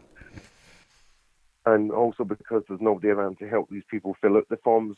The ones that I'm getting are people who have went ahead and tried to fill it out themselves. Right. And being rejected because what they've wrote down doesn't match up, Well, I think a lot of the problem with those, like the PIP forms, for example, is people hold back being honest. I think a lot of people hold back being honest, how they actually cope day to day.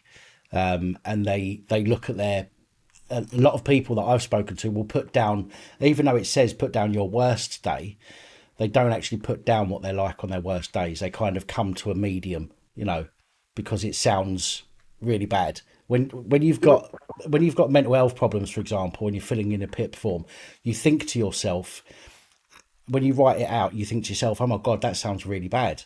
They're going to section me for that, even though it's what happens and how you feel. So you read it back a little bit and you're not as honest. And then they read it at the other end and they go, well, that person's not eligible. Do you know what I mean? And I think that's a big problem. You're right. And the other point is people with mental health problems don't recognise the problems that they're having. They don't see it, Yeah. So they don't register in. They don't register it in their own brains. No. They don't know what's happening. And some other ones are just forgetting about it.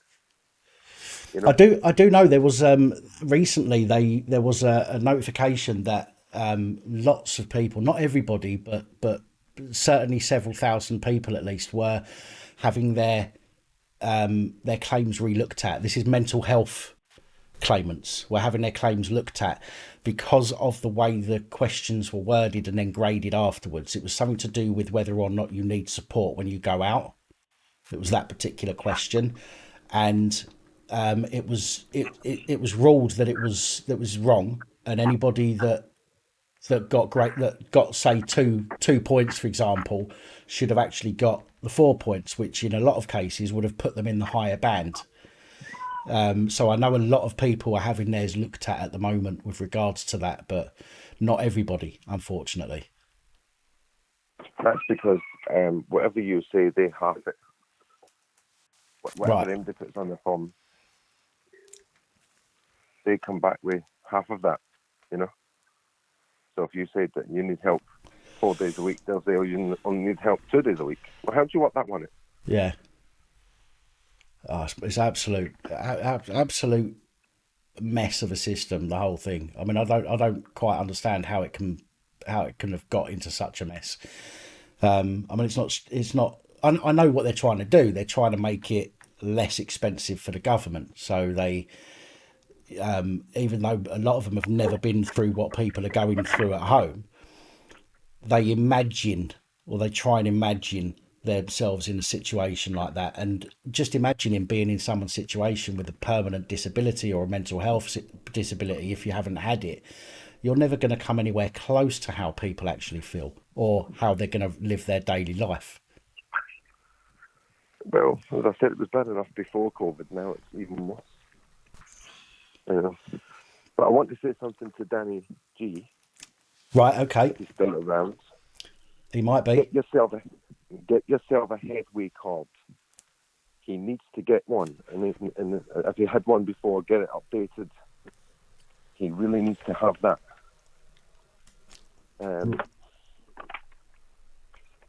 I think I've spoke to you before about Dan.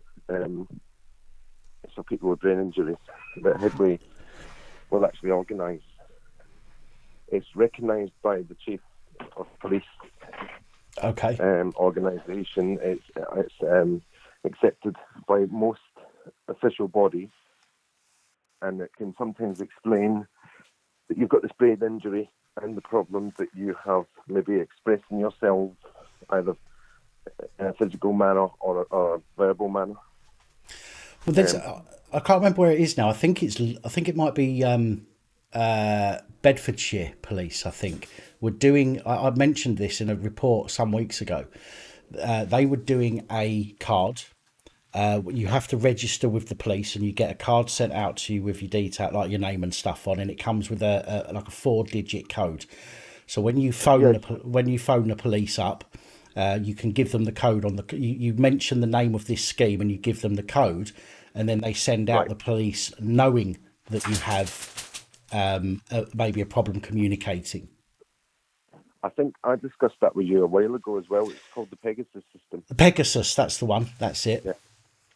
Yeah, a lot of forces are adopting it as well. Right. Quite funny enough, Sussex Police started the Pegasus system. Because now, strangely enough, again, I've been getting a lot of stuff from Pegasus because, believe it or not, and I've done this myself, I went with a couple of cops that I keep seeing in the street, and I said, "Have you ever had Pegasus?" And they tell me no. Right. So I've been taking the badge numbers, and I've been making a nice little list because I'm going to send a letter to the Chief Constable to say, these are the police officers I have asked. There's one question: have you ever heard of the Pegasus system? And the replies were no. I haven't met a copper yet who's actually said to me yes, and I think I've got about 6 or 7 numbers at the minute. Right. Double D. Sorry, Stella. How you doing, Double D? Just had to say hello there to Dream Demon. And 2 quick things before I go into my big rant. Have you had your eyebrows done? No. They're looking rather sharp today. Are they? I think I've just turned up the contrast on the on the camera, maybe the sharpness. But no, I've not had them done. Mind you, I did. No, I haven't really done anything. Sometimes I get a few stray spider's legs. Do you know what I mean? When you get to my age, you get the odd one that wants to grow quicker than the others. So I had to chop them off. But other than that, I've not done anything. Not done anything to them. The second thing is COVID. It does exist. It is around. But as we all know, we've all read, and Danny touched on it as well, that the BBC figures on the TV in small lettering at the bottom that says all deaths with a positive test carried out. Within 28 days, within 28 days of a test being carried out, isn't it? So you could be hit with a bus, you could be fall down an escalator, and you've got the COVID. Oh, it was COVID that killed you. Yeah. Why, do you think it made me fucking blind? Yeah. Yeah. I think I didn't see the bus coming. It's absolute madness. But you've noticed that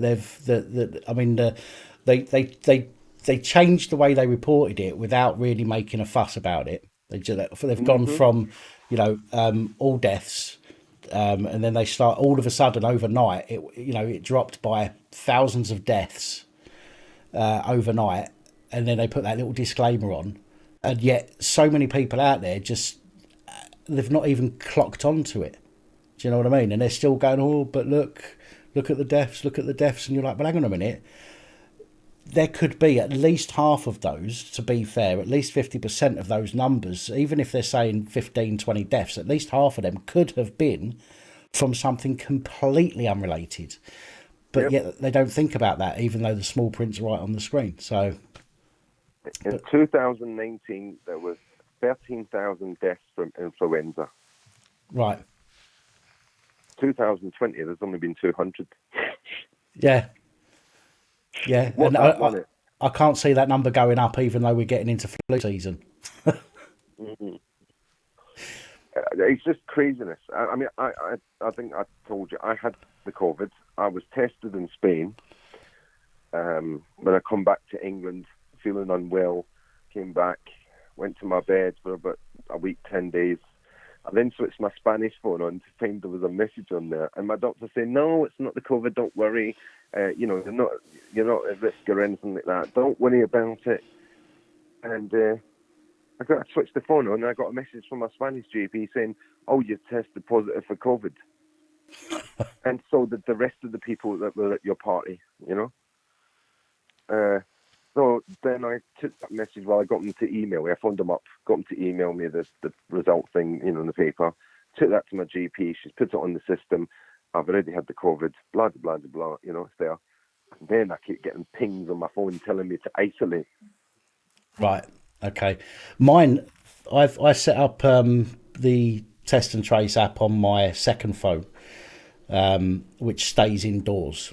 Because I heard I heard a story. You see, I heard a story that these that the Test and Trace app was randomly saying people had been in contact with others when they knew that they hadn't been around anybody. But when this notification had come through, so I thought to myself, well, let's set this up on my phone. I'll leave my phone here, where the phone is.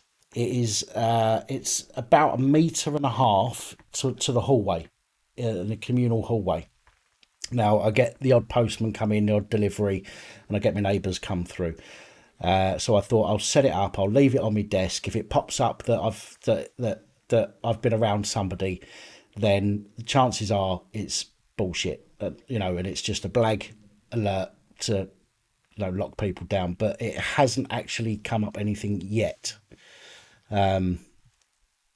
So I wasn't sure whether the claims were true or not, but I thought I'd test it myself anyway, and that's what I've been doing. But it hasn't given me any alerts yet, so we'll see. We'll see what happens. Well, my appointments have started back up again in the last few weeks, and 3 weeks ago I had to have a full body MRI. Right. And I'm inside the tube, and it was freezing, and I said to him, "Can you not turn what is this behind me that's buzzing away and blowing cold air?" "Oh, it's the fan we've had to install." "Why?" "Well, because people are breathing, and if they've got COVID and you're in an enclosed space, so we're having the fans pushing the air out." And I went, "I beg your pardon, don't you clean the damn thing between people?" So even with the fan, though, that's going to circulate air before it escapes. Well, it's going to splatter everywhere. If anybody's been in a full body MRI, then they'll know they're very enclosed spaces. Yeah. That's ridiculous. So I came out of my MRI and I went to the main hospital, and I went to log in, with my phone. Right. And I couldn't find any login. What do you call these things? The barcode, QR codes, yeah. So I went to the reception desk and I said, where do we log in with the app? And the receptionist said, do you know, I only asked property management services that this morning. Why haven't we got one? And the answer that came back was, we don't know. So why has the hospital not got a place you can check in? You know, property services managers don't know the answer to this, and they pass that down through reception. So I thought, that's really strange, that is, you know. Of all places you thought a hospital would have it, you know. I came home, made myself something to eat, sat down, and then I realised why the hospital hasn't got one. Because if you clock in, there could be somebody in there with COVID in one of the units or one of the wards or one of the sealed units, because the COVID unit apparently is sealed and nobody's allowed in. And if they've got the COVID and they put it in their phone, then everybody in the hospital is going to come down and going to get notifications. Yeah. You know, that's why they've not done it. So why aren't they telling people that there's no point of doing it in the hospital, because it means everybody who walks in here is going to have to isolate. Well, I'm thinking to myself, I'm in a very enclosed space, and if somebody had COVID in here before me, you know, and I hadn't had it, then they've just put me at risk. Yeah, and you're never going to know either, so... Yeah, and never be able to prove it. But it was just baffling, because they don't seem to be, the NHS don't seem to be taken seriously. Nobody is. Nobody seems to be. The only people that are taking it seriously are and you know, I know there's probably people watching this who, you know, and again, I'm not knocking anybody. If people believe what they believe, then they've got absolutely every right to believe that, and I will respect everybody's opinions. But it's the people that are watching the BBC, it's the people that are reading the papers, and it's the people that are not, and they are not looking further afield. They're not looking at different examples of what's going on and then coming to a conclusion of their own. They're simply being led. I was standing outside the hospital on Friday, where I went to see my regular surgeon. I'm standing outside having a fag, hoping that she don't catch me, hiding in the corner. And I noticed that the ambulances were coming in, changing the sheets and the blankets and some of their equipment, but they weren't cleaning the damn vans. Not one of them, about 6 or 7 came in, not one of them was cleaned, and it was taken straight back out to an emergency. Some of them were blue lights even. And I was like, I don't believe this. And the hospitals, yeah, they've got the hand washing things and they've got the sanitizers and all the rest of it. But they're not taking it seriously at all. No.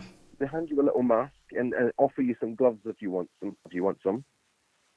Hey, you know. And crazy. Then I was just, you know, when you have these thoughts, you're thinking, not even bothering with it, you know. And then I'm thinking, hold on a minute, this hospital used to have diphtheria, it used to have Ebola, it's had everything in its lifetime. I mean, it's nearly 200 years old. Yeah. And it must have went through every disease known to man. And we're all still here. Strange that, isn't it? Yeah. So, my theory is, and I know the comments are going to go mad, yeah, this is true fact because I said so, yeah. The COVID is covering up a government conspiracy, and the conspiracy is the aliens bloody landed on the 23rd of March.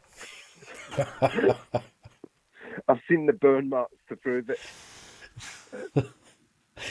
Oh dear. I was going to send you a little meme that I got off Facebook the other day. I meant to send it to you, and it was the aliens. There's the air full of the COVID, you know, and the aliens were wearing the masks going, we're out of here. They're all leaving. Dear.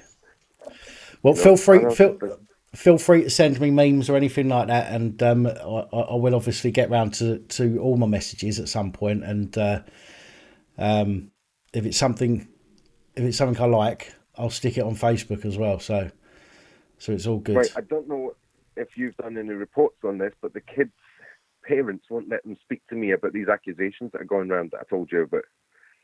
Do you remember? Yes. Yeah. The parents don't want them talking to the press or me or anybody else about it. They would just rather, you know, lay low. Some of the kids I know are not liars, yeah? And although I haven't seen it myself, I totally believe what they're telling me. I don't know if you've done a report or anything on it. I've not yet. I'll tell you what we should do is we should have another phone call, another chat at some point. And I'll take some notes and look into that a little bit more. But yeah, I think we should have a phone call and do that at some point. Stella, I don't. These kids are not lying, Dan. They're not lying. The way they're coming out with it is just, it's totally bizarre, and it's exactly what I would expect them to do. Right. Yeah. Okay. Listen, obviously I'm not trying to be rude, and we've spoken before for like half hour, 40 minutes and whatnot. So, let's have a chat soon about that situation, definitely, because we haven't spoken for a while yet. Anyway, so we'll do that. I want to answer a few more calls this evening before I wrap this up. But it's been nice to speak to you again, Stella. Anyway. Yeah, you too, Dan. I'll be watching now that I've got a bit of time on my hands. No worries. No worries. You look after yourself. You too. I'll speak to you soon. Thank you. Bye, Bye-bye. everybody.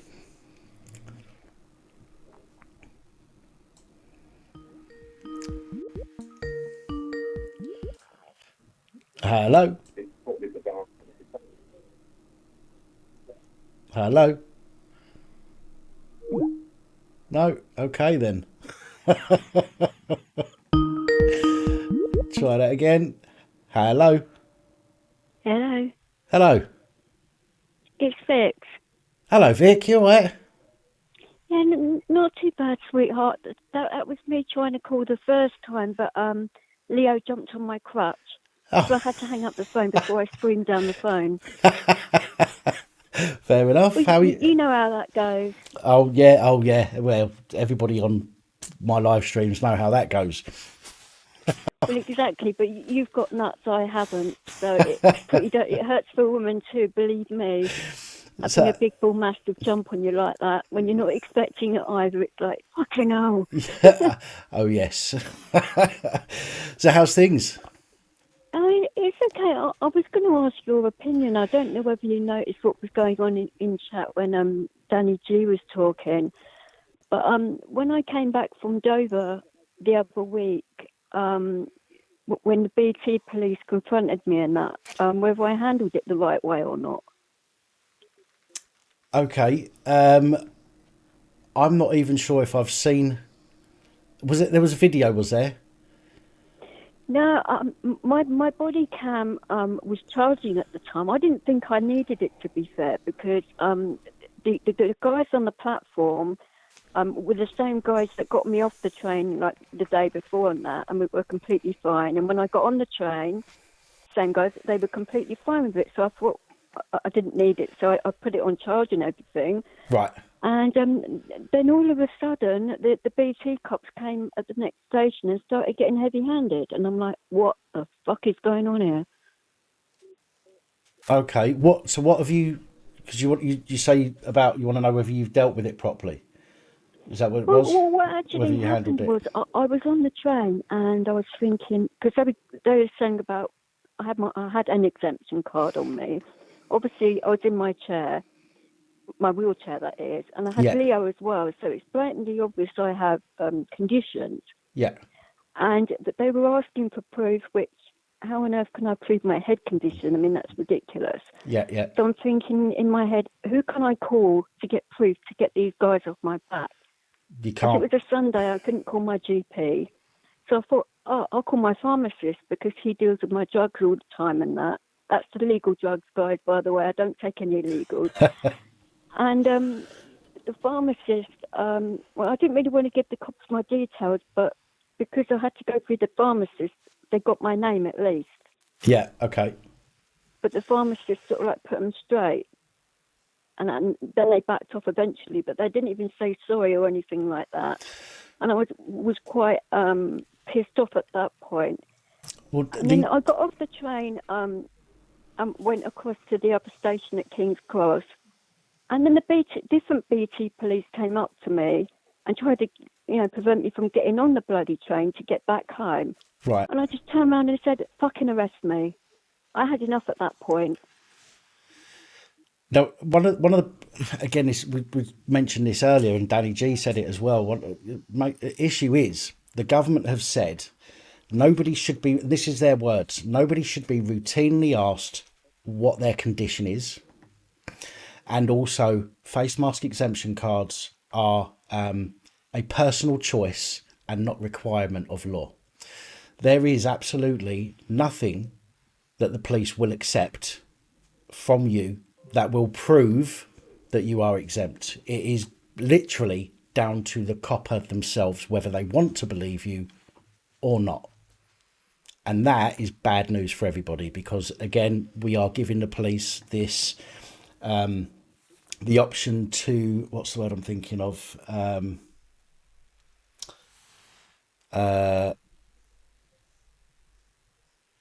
can't think of the word, but the police are given the option to decide how, based on how they feel at the time. They're actually being tyrants. I mean, there were 3 of them on the train and 3 of them on the platform. That's 6 coppers to a single female in a wheelchair with a working dog.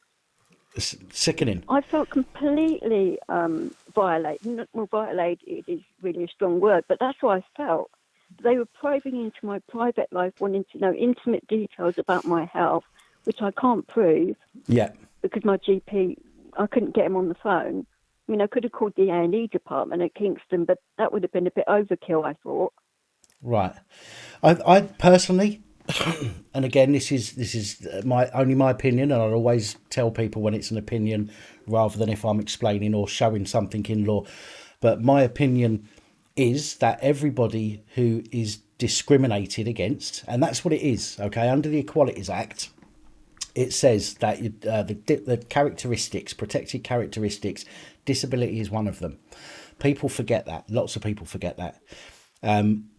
Under the Equalities Act, you cannot be discriminated against because of a That's the one disability. In 2010, isn't it? The 2010 one, yeah. I'm saying this to them on the train, and they were like paying no bloody attention to what I was saying to them. Well, the thing that people need to do, and I know it's difficult, it's not always easy, okay, but what people need to try and remember is to get their phone out if they can, okay. And I understand your body cam was on charge. Again, it's not always possible in every situation, but if people can, they need to get their phone out. If, however, you're on the train or you're on a bus or you're somewhere and you see somebody else being bullied, get your phone out and film their interaction for them, okay, so that everybody is helping everybody else. I mean, on the train I was isolated and there was nobody around. Right. Definitely not. But on the platform, people were intervening. That's Right. why they backed off. And that's good, and we all need to do that. And that's why when I just said then about people need to get their phones out if they see somebody else being bullied because they're not wearing a mask or whatever it might be, that that I'm talking to the people watching this at the moment rather than you directly there. But if we have to stick together, we've got to help each other. It doesn't matter what colour somebody is, doesn't matter whether they're in a wheelchair, whether they've got 3 legs, whether they're gay, whether they're whatever. It makes no difference. We all have to help each other get through this, and the only way we're going to do that is by actually backing people up. And if we see somebody that's not wearing a mask, it's not our job to determine whether they deserve to be bullied or not. It's not our job to work out whether they're exempt or not. If they're not wearing a mask and they're being picked on, that is a breach of the Equalities Act. So we need to back them up. So we need to hold people to account. So for yourself, Devix, I don't know if you managed to get any of their details or not. If you didn't, I got 2 of the collar numbers written down, but I haven't. I'm going to be putting in for like a freedom of information request on all of their numbers because it's all on camera. Right. Okay. And I'm going to ask for body cam footage of any of the coppers that were there. Well, just remember that's a subject access request, because it's if it's you, then it's a subject access request, and I don't mean to make it sound like I'm talking down to you there. I sometimes get the two mixed up, but. Subject access request is for any information that may contain you in digital format or video format or something like that.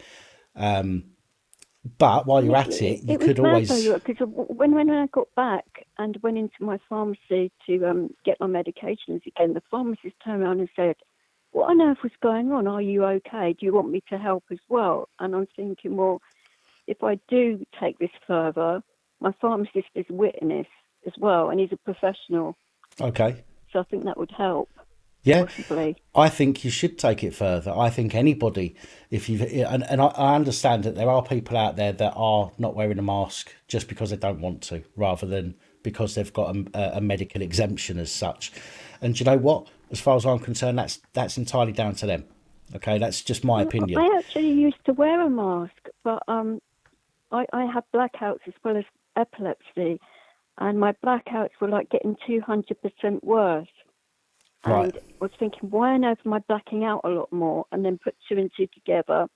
Then the doctor and the hospital staff were saying, do not wear a mask anymore, because I was literally getting hit by traffic and stuff, because Right. Leo can't detect my blackouts that are coming. They just Okay. happen instantly. So if you can imagine being in a chair, going across a busy street, then bam, you're blacked out. Yeah. It's really dangerous. So they Of said, course. do not wear one anymore under any circumstances. But they can't provide me with letters to back that up. So it's a pain in the arse. Right. My opinion to you, Vix, is that you need to follow it through, and I think, as I say, everybody needs to follow this through, because if we don't, it's going to get worse and worse and worse. What do they say about rights? If you don't use them, you lose them. That's damn right, actually. Okay. And Now that's what I was saying to Stella in chat earlier on. He was saying about that they're snowed under and that, and I put in chat, does he need any help? Because obviously I'm a disabled person, and I've dealt with a lot of claim forms and the DWP and a lot of disabled issues, and I was offering my help for free if he needs it, because I Right. have experience. And he didn't realise what I was talking about in the chat. So while I've been talking to you, it popped up, and I thought I better explain my comment while I'm on the phone to you, so he knows right. Okay. what I was trying to get to him about. But Yeah. No, that's absolutely fine. It's absolutely fine. I appreciate you calling in as well, and it's always nice to speak to you. And also, I remember you did say about the Patreon thing. yes. PayPal did take it twice, so I did cancel it, but it's actually cancelled all of the Patreons I have, not just yours. So I'm like, oh, bloody hell, right, I'm going to have to dear. set them up again. So if that happens, that's the reason why, because they've cancelled all of them, not just the odd one. Right. Okay. No problem at all. I've said this to people, and I really appreciate the people that support the channel. I wouldn't be able to have brought this camera without the support from the people on this channel. The computer, when it broke at Christmas, the support from the channel was amazing. Last week. and last week, and as much as I appreciate everybody's help, if people can't support in that way, then that's absolutely fine. I will never ever put anything behind a paywall. I'm obviously not trying to mug people off with, by making something and putting it up to a ridiculous price and trying to make loads of profit off know it. that. And I know you do. I'm just saying in general. And I would, I'd rather it take me 6 months to earn through ad revenue, for example, to buy something, than do it in a week, because I know that I'm working for it, and I know that people aren't being mugged off, and I know that people are getting, they're getting. You're not in it for the money. You're in it for the people. That's why people gravitate towards your channel, I think, personally. Well, I may be wrong, but it's slowed down an awful lot, the old subscribers recently. I do think that my videos aren't getting out to as many people as they used to, but such is life. There's not a lot I can do about it. So aren't giving people the notifications a lot of the time as well to your channel now. I've noticed it's slowed down a hell of a lot on the notification side. Yeah. Which isn't helping. So it's a pain. It's a pain, but we must. YouTube like to mess things up every once in a while, don't they? We must keep pushing on. That's the thing. So they're not going to stop me doing. They're not going to stop me doing what I do. I do have backup channels. I have a backup channel on here, and I also have a channel on BitChute.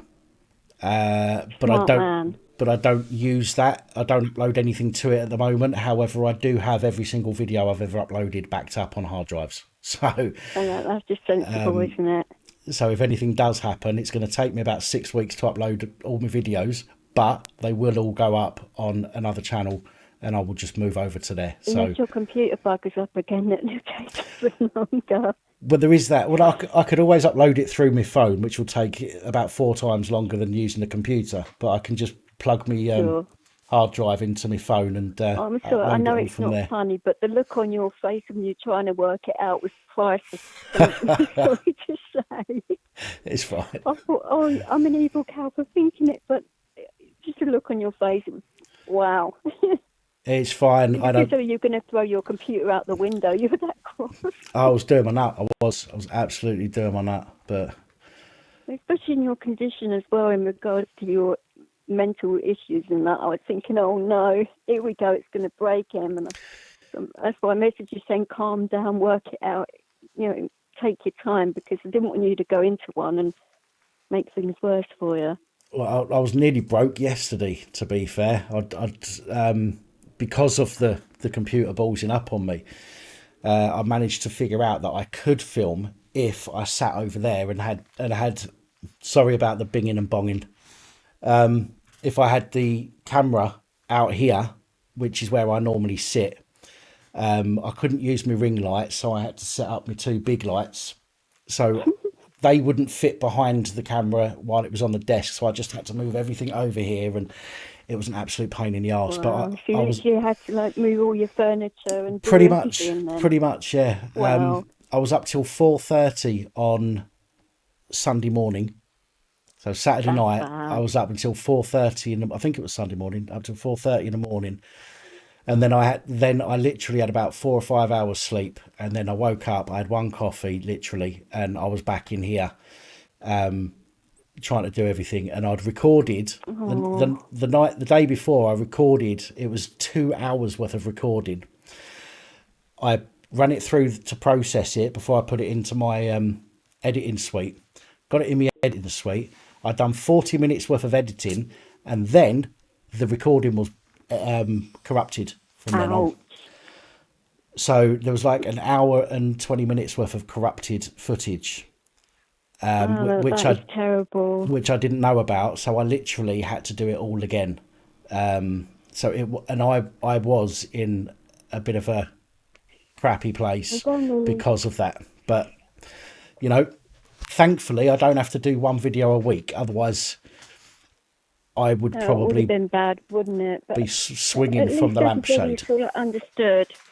Yes. Lily, get off. Oh, he's jumping on me again, the monkey. Yeah, everybody is great. That as I say, and I say it all the time, and I'll keep saying it. The community for me is a massive part of what I do.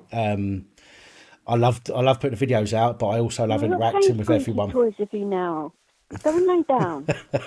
Sorry, really squeaky toy, for goodness sake.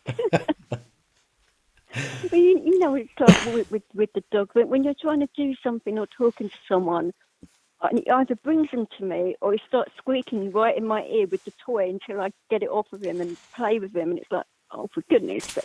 Especially when I'm on the phone to the doctor, it really pisses my doctor off. But what can I do? I can't gag the dog.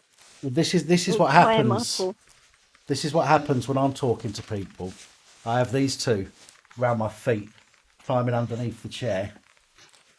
Don't I? Hello, girl. Hello.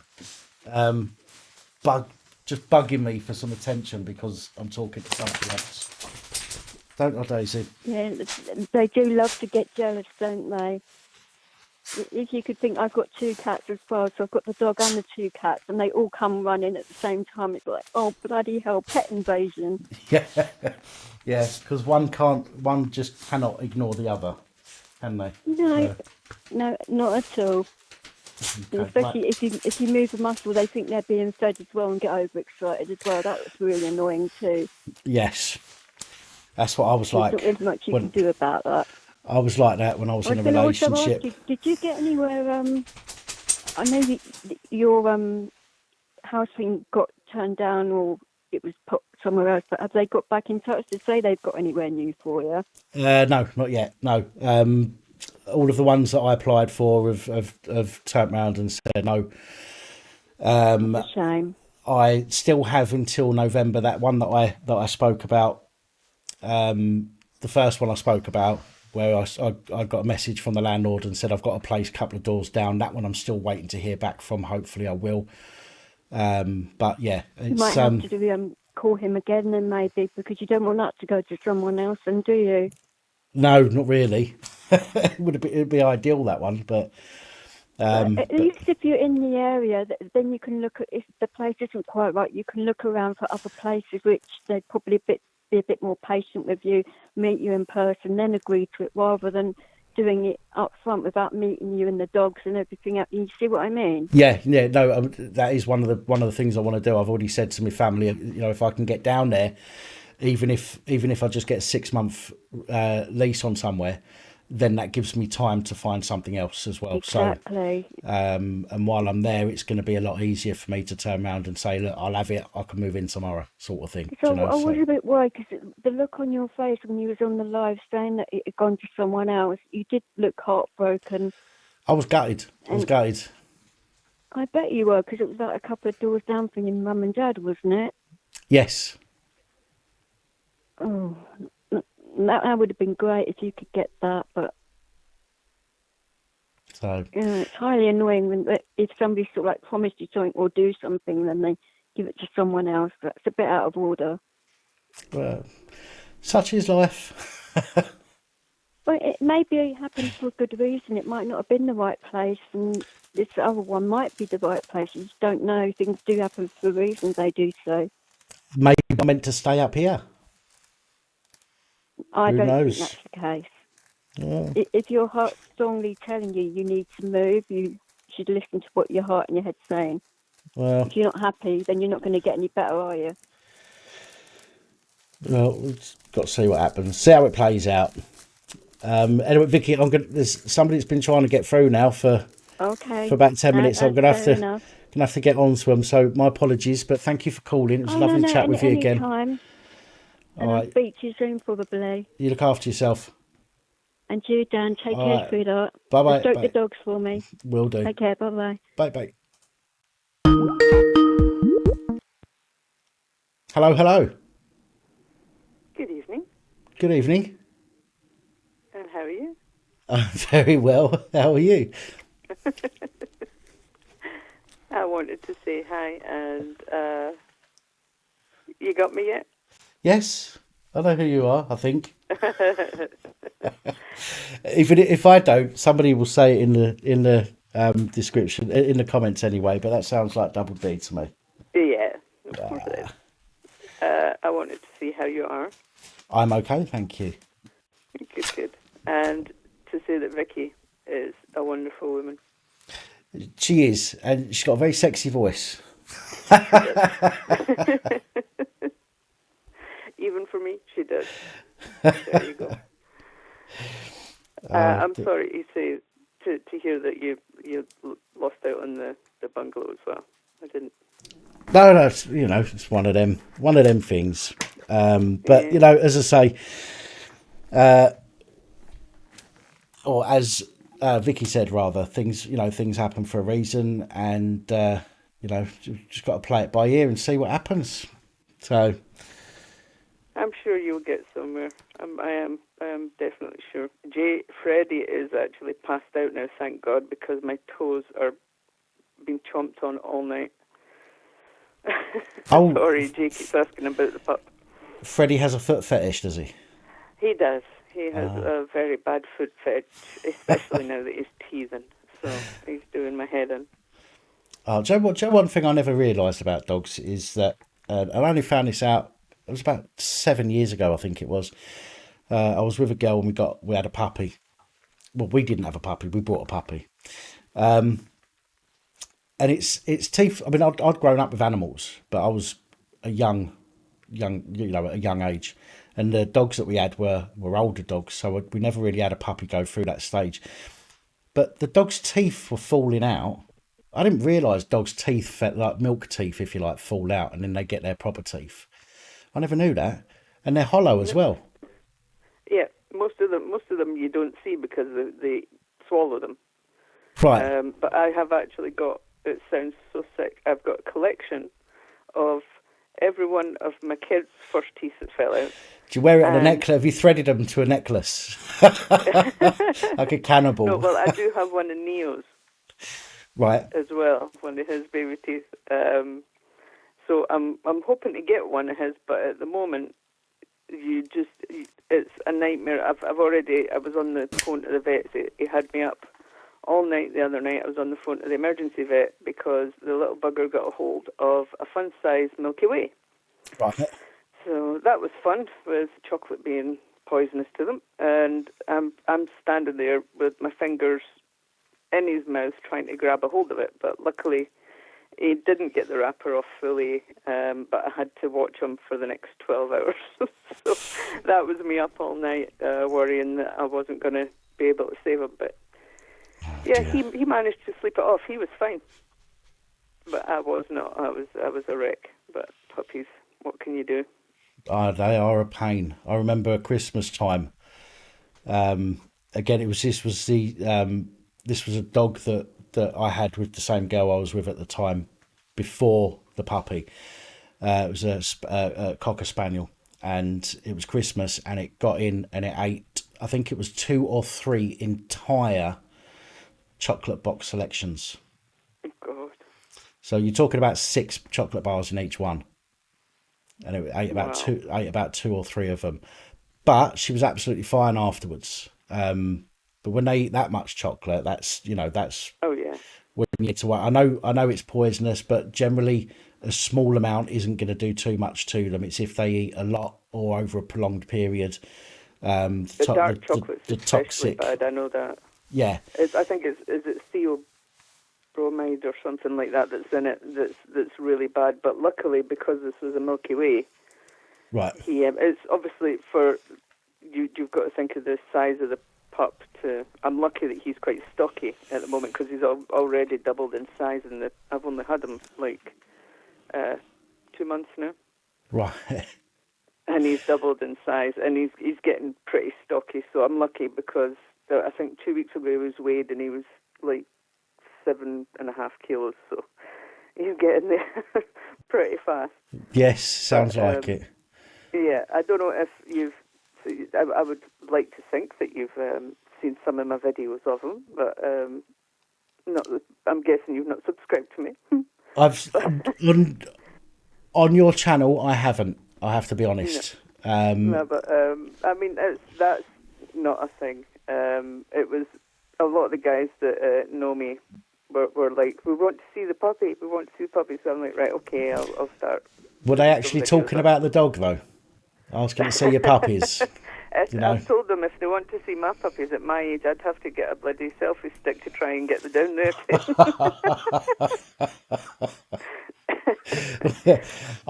I know exactly how you feel. But no, I've had him. Well, I think I sent you some of the photos. I've had him in a Freddy costume now. I've had him dressed up as a lion just because he's colouring. Just because the bigger they get, you can't get outfits for them, but they do have matching Halloween outfits that are going to be great. Yeah. So I'm looking forward to getting a video of that as well. But no, I was actually talking. It was the thing Vix was saying about the exemption as well. I had 2 very mixed things with vets. Now the pup's at a different vet at the moment because the dog and the cat and Neo and the cat are on the PDSA. Okay. But I can't get the puppy on there because they're only doing emergencies at the moment. So the vet that the pup's at, when I went to get him vaccinated, obviously he has to be vaccinated. They were absolutely adamant I was not getting in without a mask on. Right, okay. And sorry, thank you, assistant. I know you like my voice. So they forced me. I actually took my sunflower lanyard and everything in protest, but they forced me to wear a mask, and I was ill for like the rest of the day, having to like neck diazepam. Just that's why I can't wear a mask. PDSA, completely fine. They were like, not a problem. We're wearing visors and stuff. We've got a one-way system. You don't have to worry about it. You can just sit in your car. We'll give you a phone call when it's your turn. And I thought, brilliant. So it really depends who you go to. How I love you too, Tom.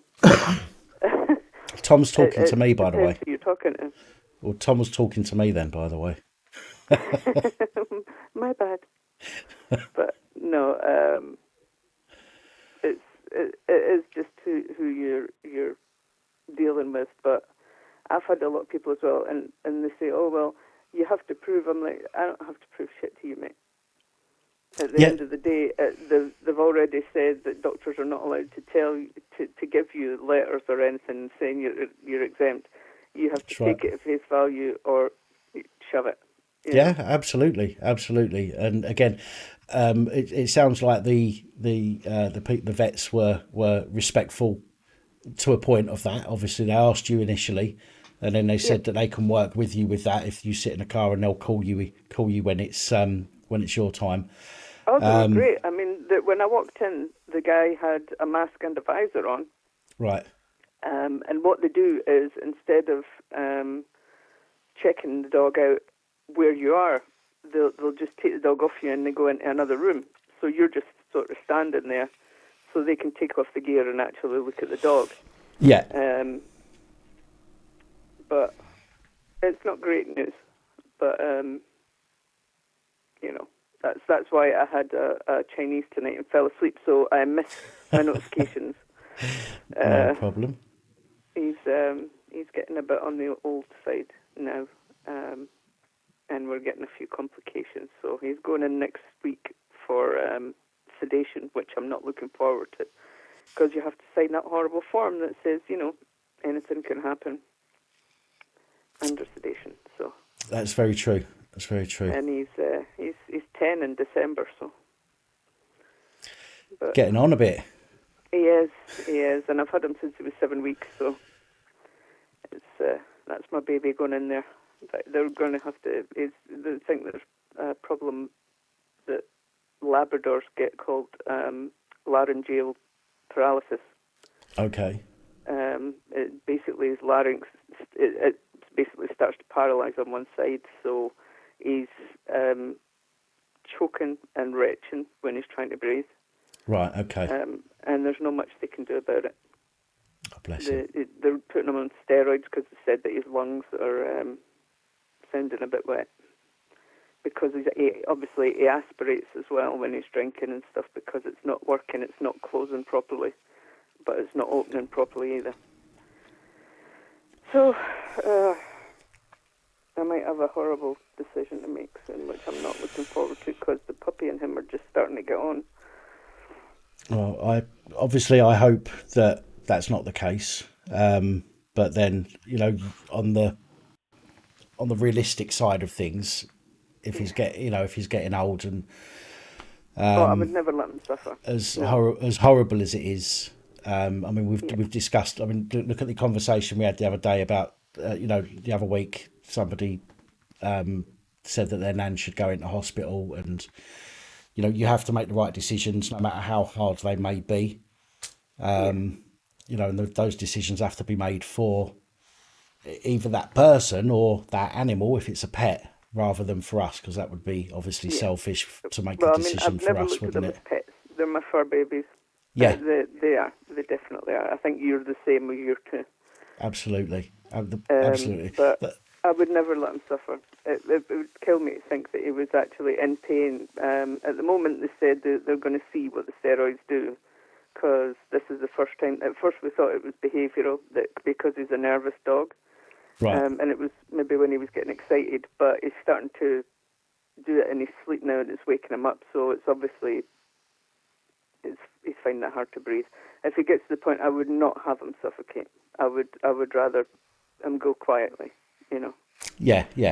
So I'm not looking forward to that. But I've already told you that before, that he's always going to be with me, because that means another tattoo, and his ashes are going to I've already talked to my tattooist. He's going to mix the ashes into the ink. Oh, right, yeah. He'll be part of me. Bless. But yeah, so I brought the mood down. My bad. Well, do you know what it says? It says there on the screen: share your story, whistle blow, talk crap, or call me names. So these phone-ins, you know, people can phone up and talk about anything they want to talk about, and you know, whether it's anything to do with the channel or whether it's something completely, you know, off topic. I don't mind. As I say, it's just about getting people talking and giving people somewhere to release their frustrations, shall we say? No, I know. I you know, I'm usually from the start, but I think I was just that upset that I had to sort of I cuddled up on the couch with him, and I was like, right, we're going to go have a sleep. But we'll see what happens. There's not much you can do about it, is there? Not really, unfortunately. I'm glad that you're feeling okay, and obviously we're good at going to boots, are we? That's my. I am listening. I'm just. That's it.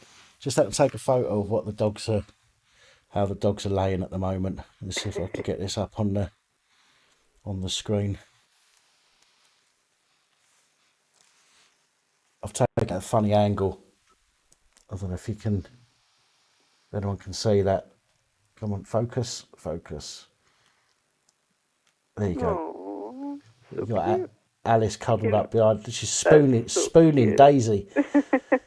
It's funny. Gorgeous. It's funny sometimes. Alice will put her leg over Daisy as well, so it actually looks like they're spooning, which is quite funny.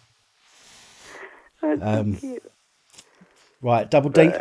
Sorry, I'm going to go. Yep, don't I was worry. just going to say I've got some calls coming in, and I want to try and grab another one at least before I wrap this up for the night, because I was only going to be on till 10:30, but you know what I'm like. Well, I know you'll be on for probably. But I just want to say I'm sorry I missed the start, but I'm glad that I caught you on. I figured that you might still be on for some reason. I had a funny feeling. No worries. Okay, you look after yourself. Okay. You too, Double D. Thank you. Okay. Bye. Bye. And we have another caller. Hello. Okay, thank you. Okay, bye. Hello. Is that Dan? It is. Hello, matey. Who's that? Right, first off, I'm so pleased to speak to you. Who am I talking to? Is that Dan? It is Dan, yes. Right. I normally work, I watch your channel all the time. It's my favourite channel on YouTube. Love it. Thank you. Absolutely love your content. Thank you very much. I normally work nights, but it's my week off. So I'm able to watch this and catch up with your stuff. It's brilliant. Love it. Absolutely love it, mate. Absolutely brilliant. Thank you. Absolutely brilliant. What's your name, by the way? Jason. You'll Jason. know me as Jace the Ace. Jace the Ace. Yes, I know your name from the comments. Thank you. Right, what I want to talk about is contributing to your channel. Okay. Right, I don't do PayPal. Right.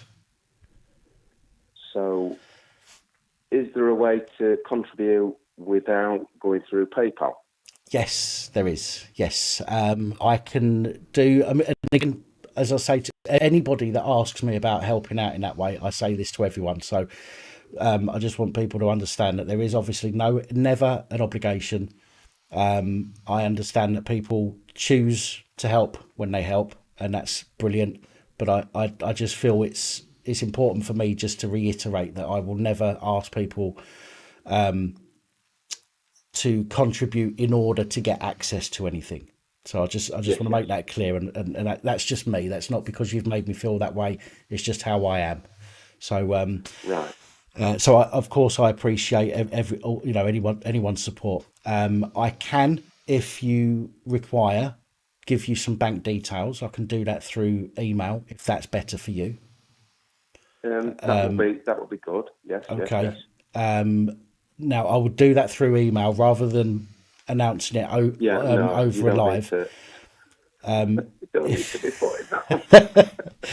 If you can email, you can if you want. You can if you want. if you can email me at policeabusingpowers@gmail.com, and then Right. I can send you some information that way, if that's okay. Brilliant. Love your channel. Like I say, I work permanent nights, and you Okay. always put your reports out at 7 o'clock at night. Or I do. That time. That's the time I leave the flat to go to work. I get home at 4:30 in the morning. Yours is the first channel that I actually watch. Right. You didn't look at it. Dan. I've loved it. You didn't look at it 4:30 this morning, did you? With yesterday's report. No, because I'm off this. I'm off this week. So. Right. Well, that should fill up some of your time. That was a hefty report. That was. Oh yeah, the 1 hour 39 minutes. That's the one. Yeah. Yeah. I need to spend my time doing that tomorrow. I didn't want to do it that long, but because some part of my mental health issue is that I don't like leaving things undone. Absolutely. So I've missed stories throughout the week that I've been following for, say, 2 weeks, or it might be a follow-on from a story from weeks ago. And if I don't put that out, it will niggle at me. So I had to do that video, which ended up being 1 hour and 40 minutes long, practically. So. But everybody understands. Everybody should understand what's going off with yourself, because you've been quite public about it, which I've got to commend you for. That is amazing. To let people have like the introspective look on your life is fantastic. I think it's important. I think it's important, and it's it's not for me. It's not for me to get some sympathy or anything like that. But there's people that have told me that me doing that, and including the phone in that we had the other week as well. We had a phone call from somebody who was in a not so good place. So many people have told me that they've been helped by that part of what I've done or what I've said or what I've put out with regards to my own issues, and I'm glad it has helped people. Do you know what I mean? If it stops somebody from doing something silly, for example, and they reach out to speak to somebody, then that's got to be a good thing, So absolutely. I used to go to school with a lad called Graham Johnson. Now he had an issue. If it wasn't for the GPS on his phone, the police wouldn't have found him. He was going to throw himself off the Humber Bridge. Right. The police found him, and it was his daughter who told them where he was. The police found him. He's now set up a group called One for the Lads. Okay. It's like a mental health issue group charity, which is set up in North Lincolnshire. I think I've seen that somewhere. One for the. It's the letter. It's the number 4, isn't it? I think. It's what? Sorry. Is it the number 4? So it's like 1 for the numbers. It's One for the Lads. Yes. Yeah. That's correct. Yeah. Him and Graham, my mate Graham, and his mate Dad are doing fantastic work. Absolutely fantastic work. I completely support them. I can't be there because, like I say, I work permanent nights. Yeah. I think, I just think the work that they do is fantastic. And if you could give them like a little bit of a shout out, that'd be great. Okay. Well, I'll tell you what I'll do. If you can email me, if you can send me a link to the group, sure. And I'll go and have a chat. Maybe speak to somebody who's running the group there, and maybe I can add something into one of my videos at some point, because I do think mental health. I know the channel's about public officials But still, I think that talking about mental health now and again can never be a bad thing. So if there's something that I can do for them that will maybe help somebody else, then I'm all up for that. So Brilliant. Thanks for your time, Dan. You've been amazing. You no always problem. love your channel. Thank First you. thing I watch when I get home in the morning. Get in there, mate. Love it. Brilliant. Well, thank you very much. I No do worries. appreciate that. Absolutely, mate. You take care. See you soon. You too. Thanks again. Thanks a lot, Dan. Bye. Bye now. Bye. Bye. Right, ladies and gentlemen, I'm gonna take one more call. If anyone out there wants to talk to me, or call me names, as it says on the screen there, you can just phone up and call me names if you like. I don't mind. And then I'm gonna have to wrap it up because I really need to get started on tomorrow's stuff. Hello. Hello, Dan. Hello. Hello. Who's that? Hello. It's Alan. I can't hear you very well. You can't hear me very well. Oh, I Can can you hear. hear me better Yeah, I can hear you a bit better now.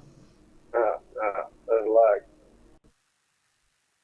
I'm sitting watching the video as well, and I'm getting that in my ear. I'm going to close that shit. Right. Hello. Can you hear me? Have you got me on loudspeaker? No. It sounds like you're far away from the phone. All right. My mic match up on the computer because I'm using the laptop. Ah, right. Sorry. Yeah, that I can hear you a bit better now. Right. No worries. Have you watched much Bill Turner yet? Have I watched what? Sorry, Much Bill Turner yet? Bill Turner. Yeah. I don't think I've watched much of it. Not recently. No. Are you getting it though? What I've been saying? Do you get who this is at the minute?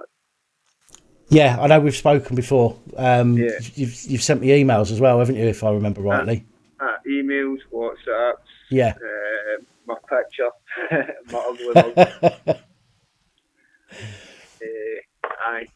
Bill Turner though, and the birth certificate, and how people have been misled to believe that the name on that birth certificate is for them when it's a death certificate and not for the living.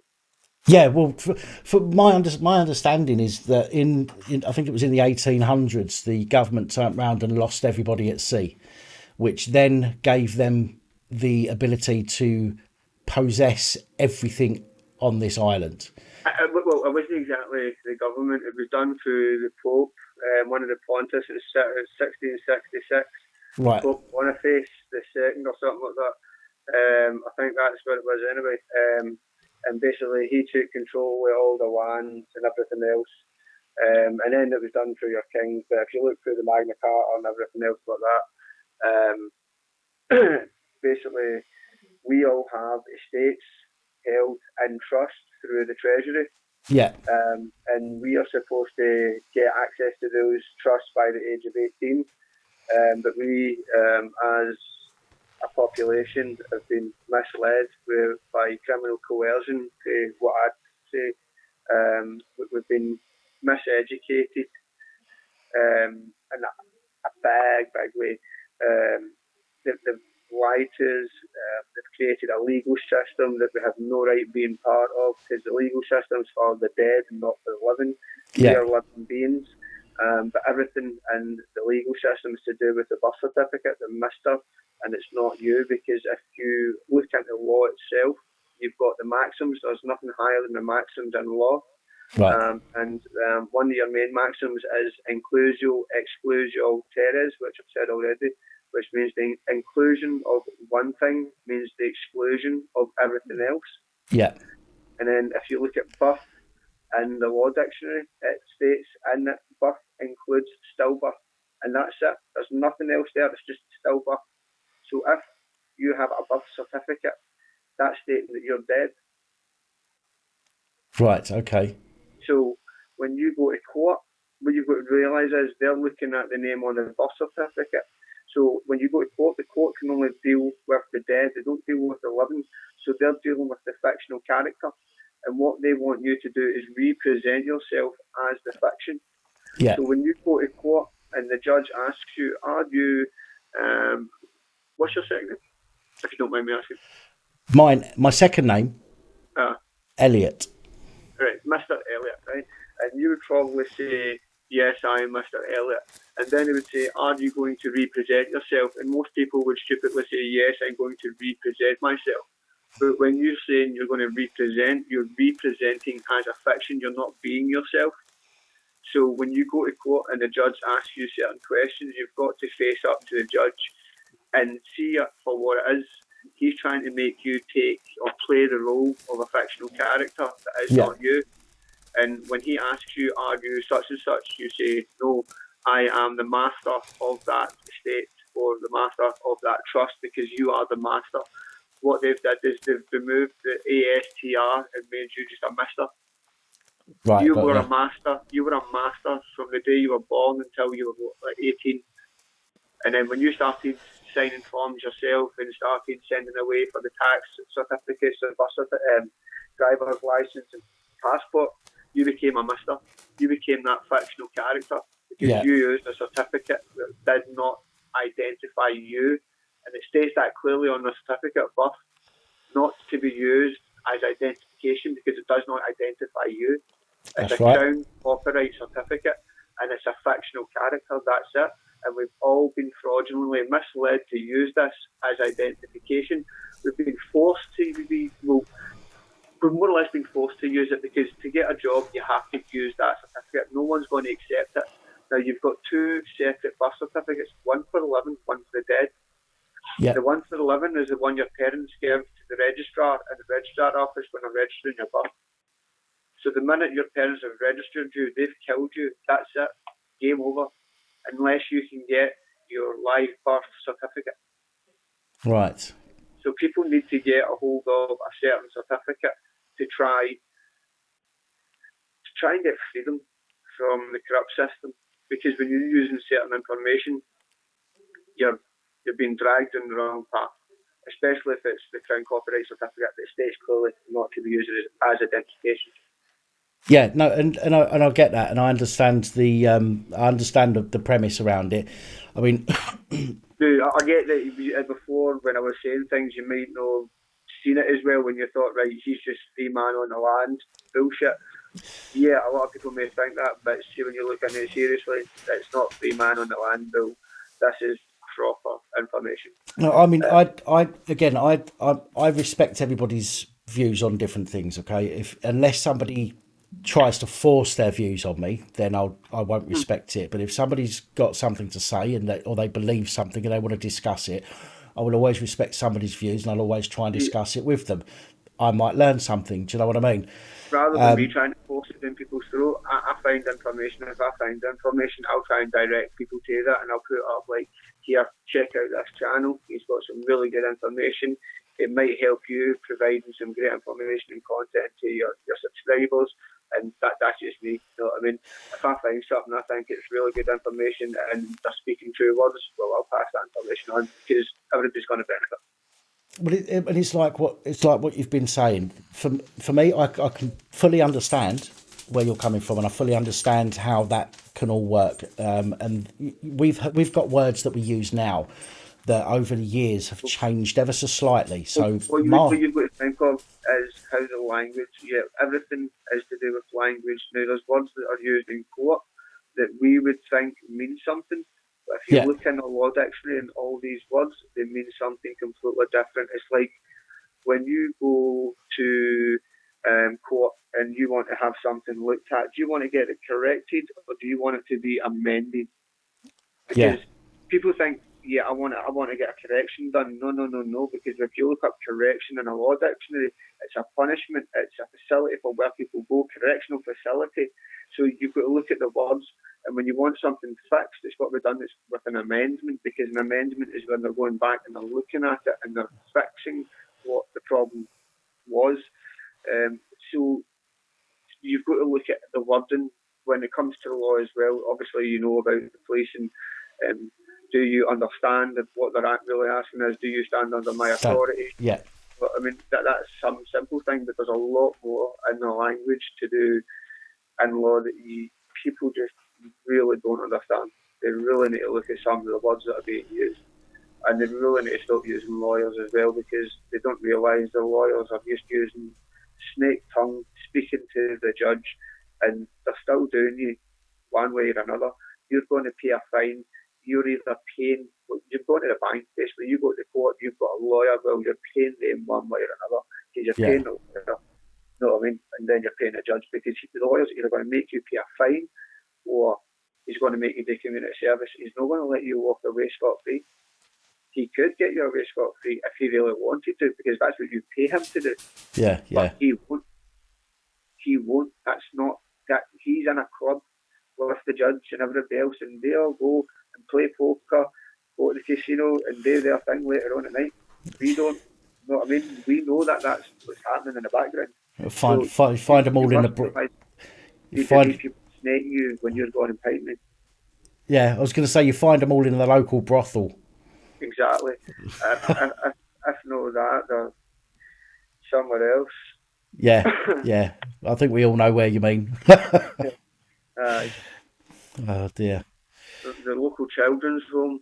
Yes, yeah. I didn't want to say it myself, but I'm glad you did. Not that it's funny. Do you know what I mean? It's reality, but yeah. You know what I mean? Because they're in law, they feel that they're above the law, that they're untouchable, but really they're not. They're not. No one's above the law. Everybody's on the same level peg. That's yes. Yeah, absolutely. Need to get rid of this fiction. Well, the police. The problem you've got with the police is the police are only trained in a job. They're not trained in the law.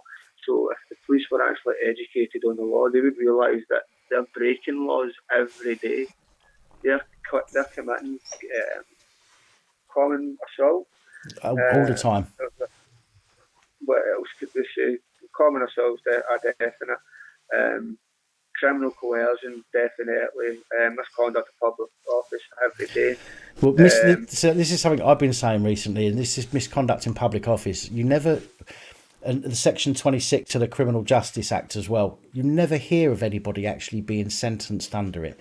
They might get charged with it, but they'll always come away with something. This is the problem. This is what I've tried to say, that like what we've got to realise is, again, when you are going after a police officer, you're going after a badge number, you're going after a person, a fictional character that doesn't exist.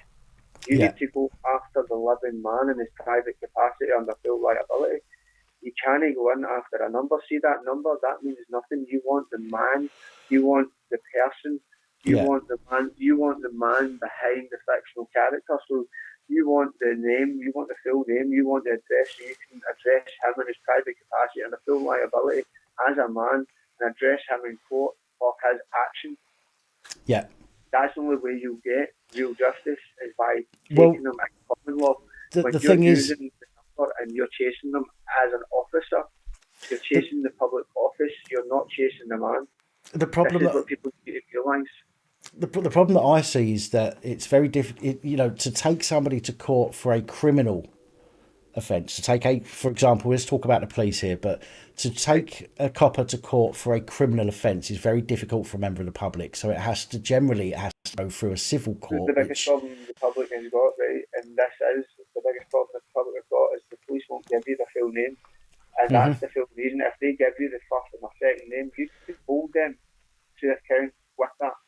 If you get all their details and you can get everything, you can have them taken up at the court. You could and you couldn't, because at the minute we don't have any common law courts. All the courts is fake courts. It's all legal systems, so it's all fraud. And people need to stop turning up to the court cases because they're no real. It's a fictional character. So what we need to look into more is common law. For a common law court, you just need 20 people, maybe that. That's it. You can hold your own common law court if you've got enough. Like, say you've got your followers, right? We've got maybe 102 watching at the minute. So say you've got 2,000 subscribers. You can create so many common law courts up in the country if you so choose to do so. You know what I mean? If you've got enough people in one area, they can set up a common law court, but it's having the right people behind you to get the power on the go, because the people, everything is corrupt at the moment, and that's what people need to realise. It is corrupt. The police are private for-profit operations, are not working for the public anymore. If you search on Dun and Bradstreet, you'll see it for yourself. It's the same here in Glasgow. You can search Helen Street Police or Strathclyde Police, and will come up giving you all the details for the local police station here, which actually hold the terrorists, all private, for-profit, run for money. That's it. Yeah. Business. Well, you see, I think that, people say that money's power and all that stuff. I don't think that. I think that numbers. Have you looked at your money? Well, what I'm getting at is that I think that numbers are power. So the more people that, it's groups of people, numbers of people that are all there for a common goal. That is what creates power, in my opinion, rather than having money. If you're losing money, though, because money isn't real, that's what people need to realise as well. If you pull out any of the notes that you've got in your pocket, it'll tell you on that note, it's only a promise to pay. Yes, a promissory note. It's only promising to pay. Who's actually getting payment? It's only a illusion of money. Yeah. So where is the real value? What we're passing about is a debt, and it's all coming through the Federal Reserve. Like I says, your value in gold, see the weight on your birth certificate, that was your weight in gold when you were born. That was being traded to the day you were born. That's what's in the Treasury. That's what's being held, I think, by the Fed. Yeah, well, we're on websites, they should be able to check those accounts and see that there's at least roughly per person £25 million worth. Per person. Well, we're the collateral for this country. That's what we are. That we're the collateral. This is something I learned when I was learning about digital money. When I was learning about digital money, like bitcoins and things like that, I was looking into a lot of this kind of stuff about how money's fake and how it's fraud, all the fraudulence and all that stuff. Equity, right? All it is you go out, you work hard, and basically you're paying all this tax, right? You go out, you work, you pay tax. Then when you get a house, you've got this thing that they want to charge you called council tax. But when you look at your council tax bill, there's this big massive chunk there that says government funds. Yeah. And yet people fail to realise those government funds, who pays those government funds? Those funds wouldn't be there if you didn't pay your tax in the first place. So why are you being asked to pay tax on top of tax that you've already paid? Well, we're also paying for war. Out of taxes that we pay, we're paying for war, which is actually a criminal offence as well. And that's something else that people don't. Who's forcing you to pay the tax? You know what I mean? At the end of the day, are you choosing to pay the tax? Because tax, the way I see it, tax is just there. Yeah. That's it. It's just another way that I'm saying we're taking this off you so that we've got that you know. Because when you look at the money that's being taken, what's it being used for? Oh, we're buffering up Big Pharma. Here, we're going to pump you up with these drugs, which are no good to you. They're causing you more problems than anything else. But this is what was good for you. More money towards COVID, fear mongering and everything else like that. Money towards the wars that you don't consent to. Yeah. You know what I mean? So, why is MD actually paying the tax? And again, is it you who should be paying the tax? Because it's for a fictional character, it's not from you. So why are you paying it? Yeah. Again, it's all tied to the birth certificate. It's not tied to you.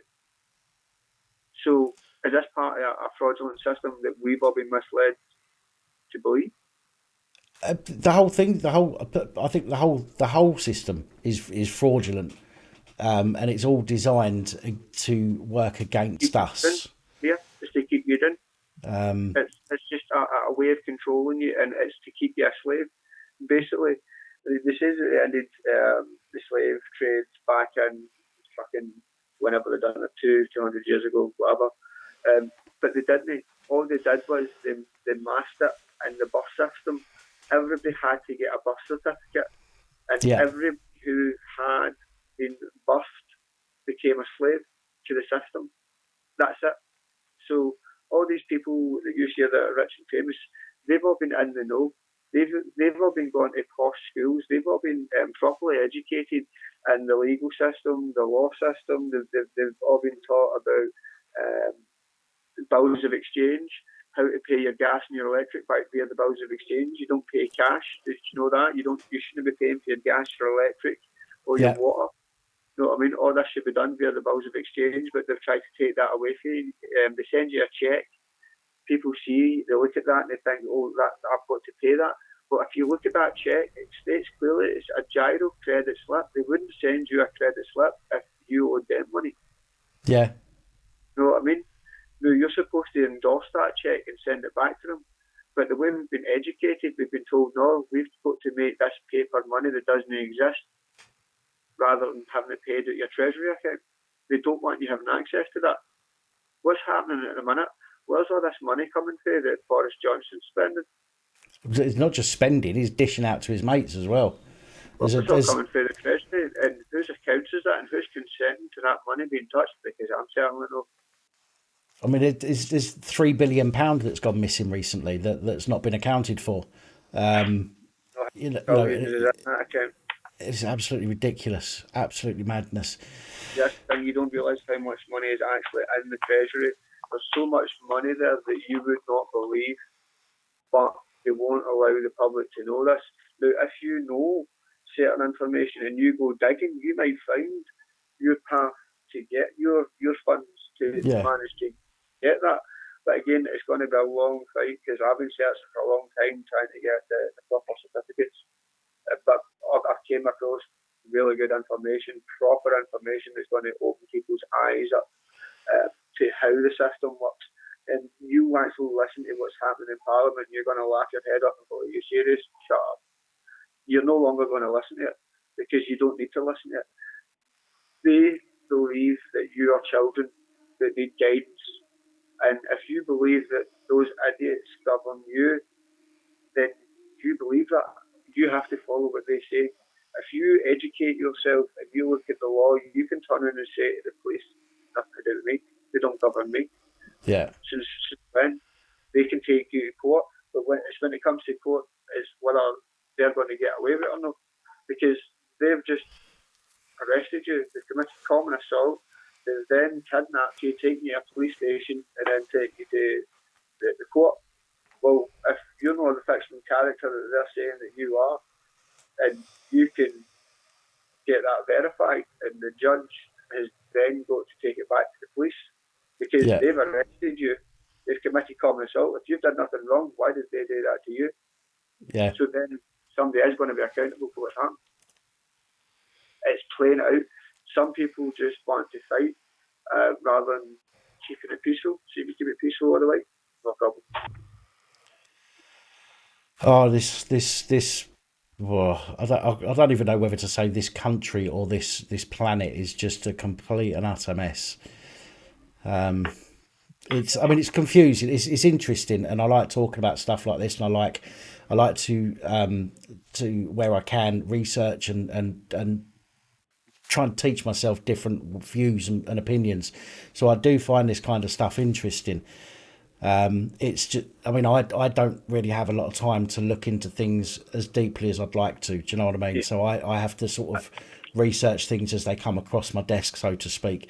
Well, that's how, see, like the videos that I find like obviously some of them are 10 minutes, some can be 20 minutes. Yeah. And then lunch could be maybe about an hour. But if you've got that time to watch it, they're very educational. I'm not going to pass anything in your direction that isn't going to help you in any way, because a lot of stuff can be junk. If it's not going to help, there's no point watching it. Yeah. I don't know, have you seen anything for the guys in Australia, just stunning deception? I'm not sure. I don't think I have. Romley Stewart, that's another good one. They go through all the grammatical legal texts. Right. They go through the styles manuals that they use in court and everything else like that, so they can show you the language that's being used in court and how people have been misled. It's the same with the all caps. That's basically dog Latin. It's a foreign language. It doesn't mean anything really in English, but we believe that it does. So people would read certain like Glasgow and all capitals as well Glasgow, but it's not really the word Glasgow. It's a corporation. It's a fiction. Yeah. It's not real. Just like UK government, there's just another fiction. And as you've already said, we give them the power to treat us the way that they do, and that's madness. Do you know what I mean? It's absolute madness. It's an illusion that they've got the power. It's the same. Obviously, I told you that I got evicted and stuff like that. And when the guy was at my house, he was standing there like, this piece of paper gives me the power to evict you. Blah, blah, blah. That piece of paper gives you magical powers, does it? What are you going to do? You're going to just make me disappear out of the house because you can't put your hands on me. You put your hands on me, that's common assault. What are you going to do? What are you going to do? And he couldn't do nothing. You know what I mean? He kept walking around me. Then waited till the police came. And when the police came, they came in, whipped my cameras out my hands, went through my bag, deleted all the footage of my front door being kicked in, and then arrested me. So they broke the law. Yeah. They committed common assault. But I've not been back to court for that, so we'll just need to wait and see what happens. Right. Well, listen, I've not got people who's going to stand beside me and stuff like that, so I need to stand it myself. So I need to get the information done. I need to get it in my head proper. Obviously, going into court, I didn't represent myself. Obviously, I didn't take a lawyer either. I just stood against the judge, asking him my name, didn't answer to the name because it's not my name. I wasn't playing the fictional character that they want me to play. When they asked him, am I going to represent myself, and I told them clearly, no, I will be myself twice. He's not going to argue because at the end of the day, what's he going to say? Sorry, I am listening. Somebody's just asked me for my email address, so I'm just chucking it in the comments. No worries.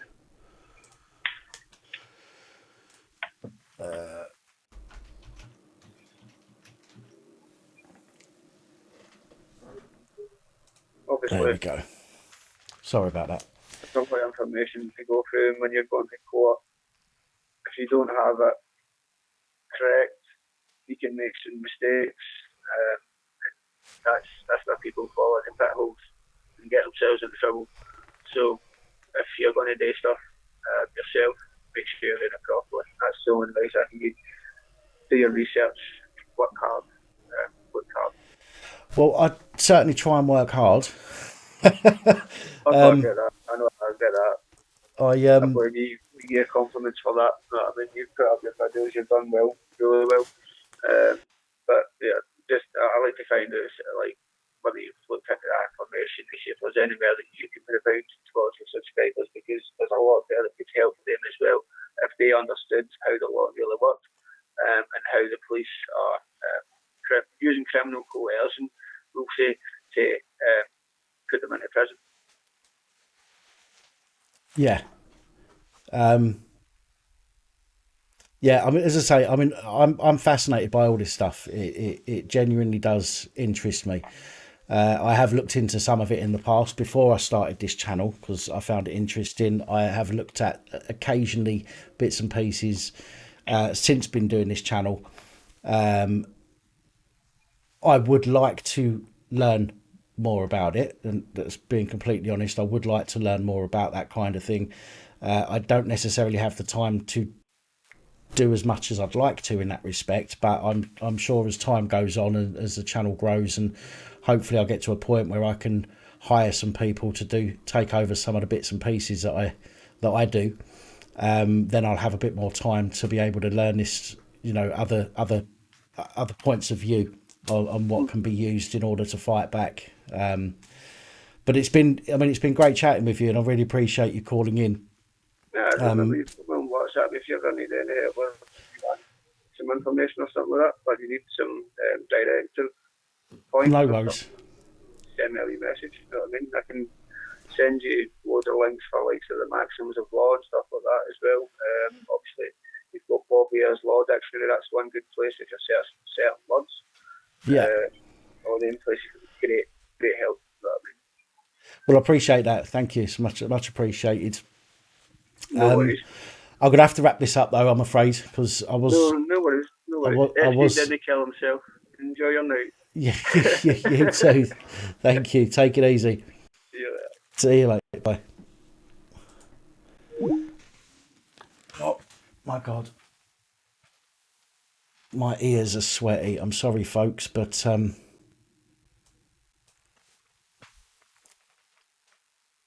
that's it. That's it for calls, I'm afraid. Let's head on back over there. Right. God, my ears are sweaty. God. Who was talking about choking you? What was that all about? You like it rough?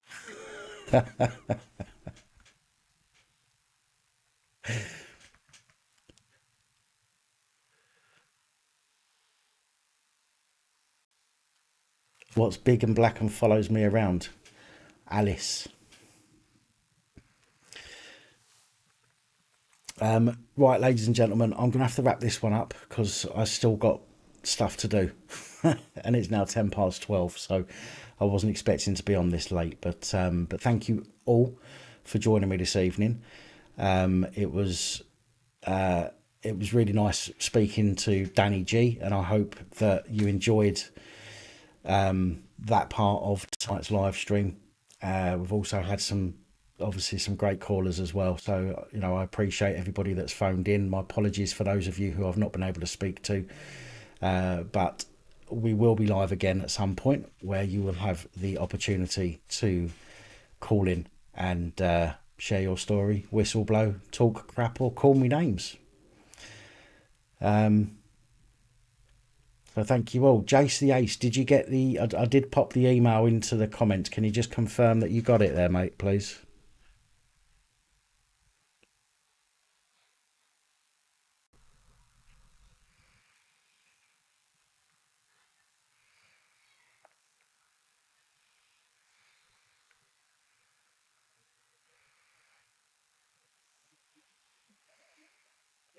You didn't. I'll drop it in again, Jace. 1 second.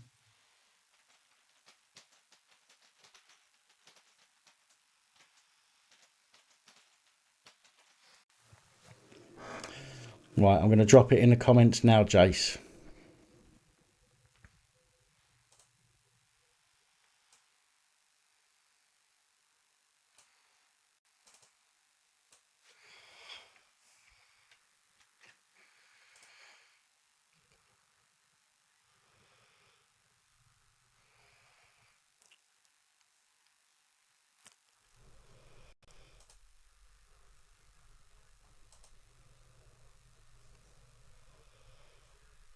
Scooby, thank you once again for the parcel. Much appreciated. I will let you know what I think. I'll give you an honest opinion of the flavours within the next couple of days. I'll get started on them because I've just got to wait for the oil to run out that I've got in there at the moment. But again, thank you very much for that. Much appreciated.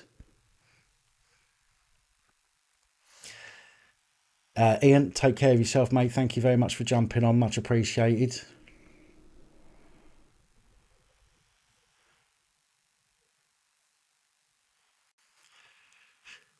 I missed doing them, Janine. When yeah, I think I have, Joe. In fact, I'm sure I have somewhere. So yeah, no worries. Yes, Janine. Yeah, yesterday was a stressful day. The day before was a stressful day. Friday was a stressful day. Not being able to put stuff out, knowing things are building up, knowing that I've got a huge video to do, is a bit stressful. So I'm glad I got that video done. I am actually looking at maybe a different format coming in the next couple of weeks.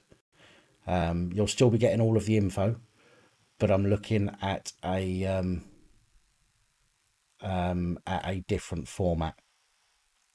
But we'll get onto that another point.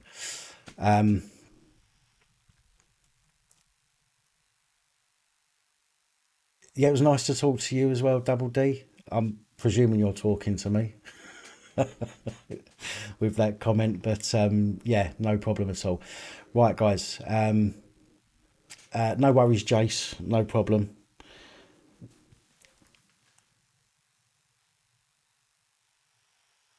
Well, Ian, it's a short one today. I've only been on 3 hours and 25 minutes. Usually hit around a 4 to 5 hour mark. But that's it. I am gone anyway. So thank you all once again. Don't forget to stay safe. Look after each other. Film the popo. And all the other cretinous bastards. And I'll see you in the next report.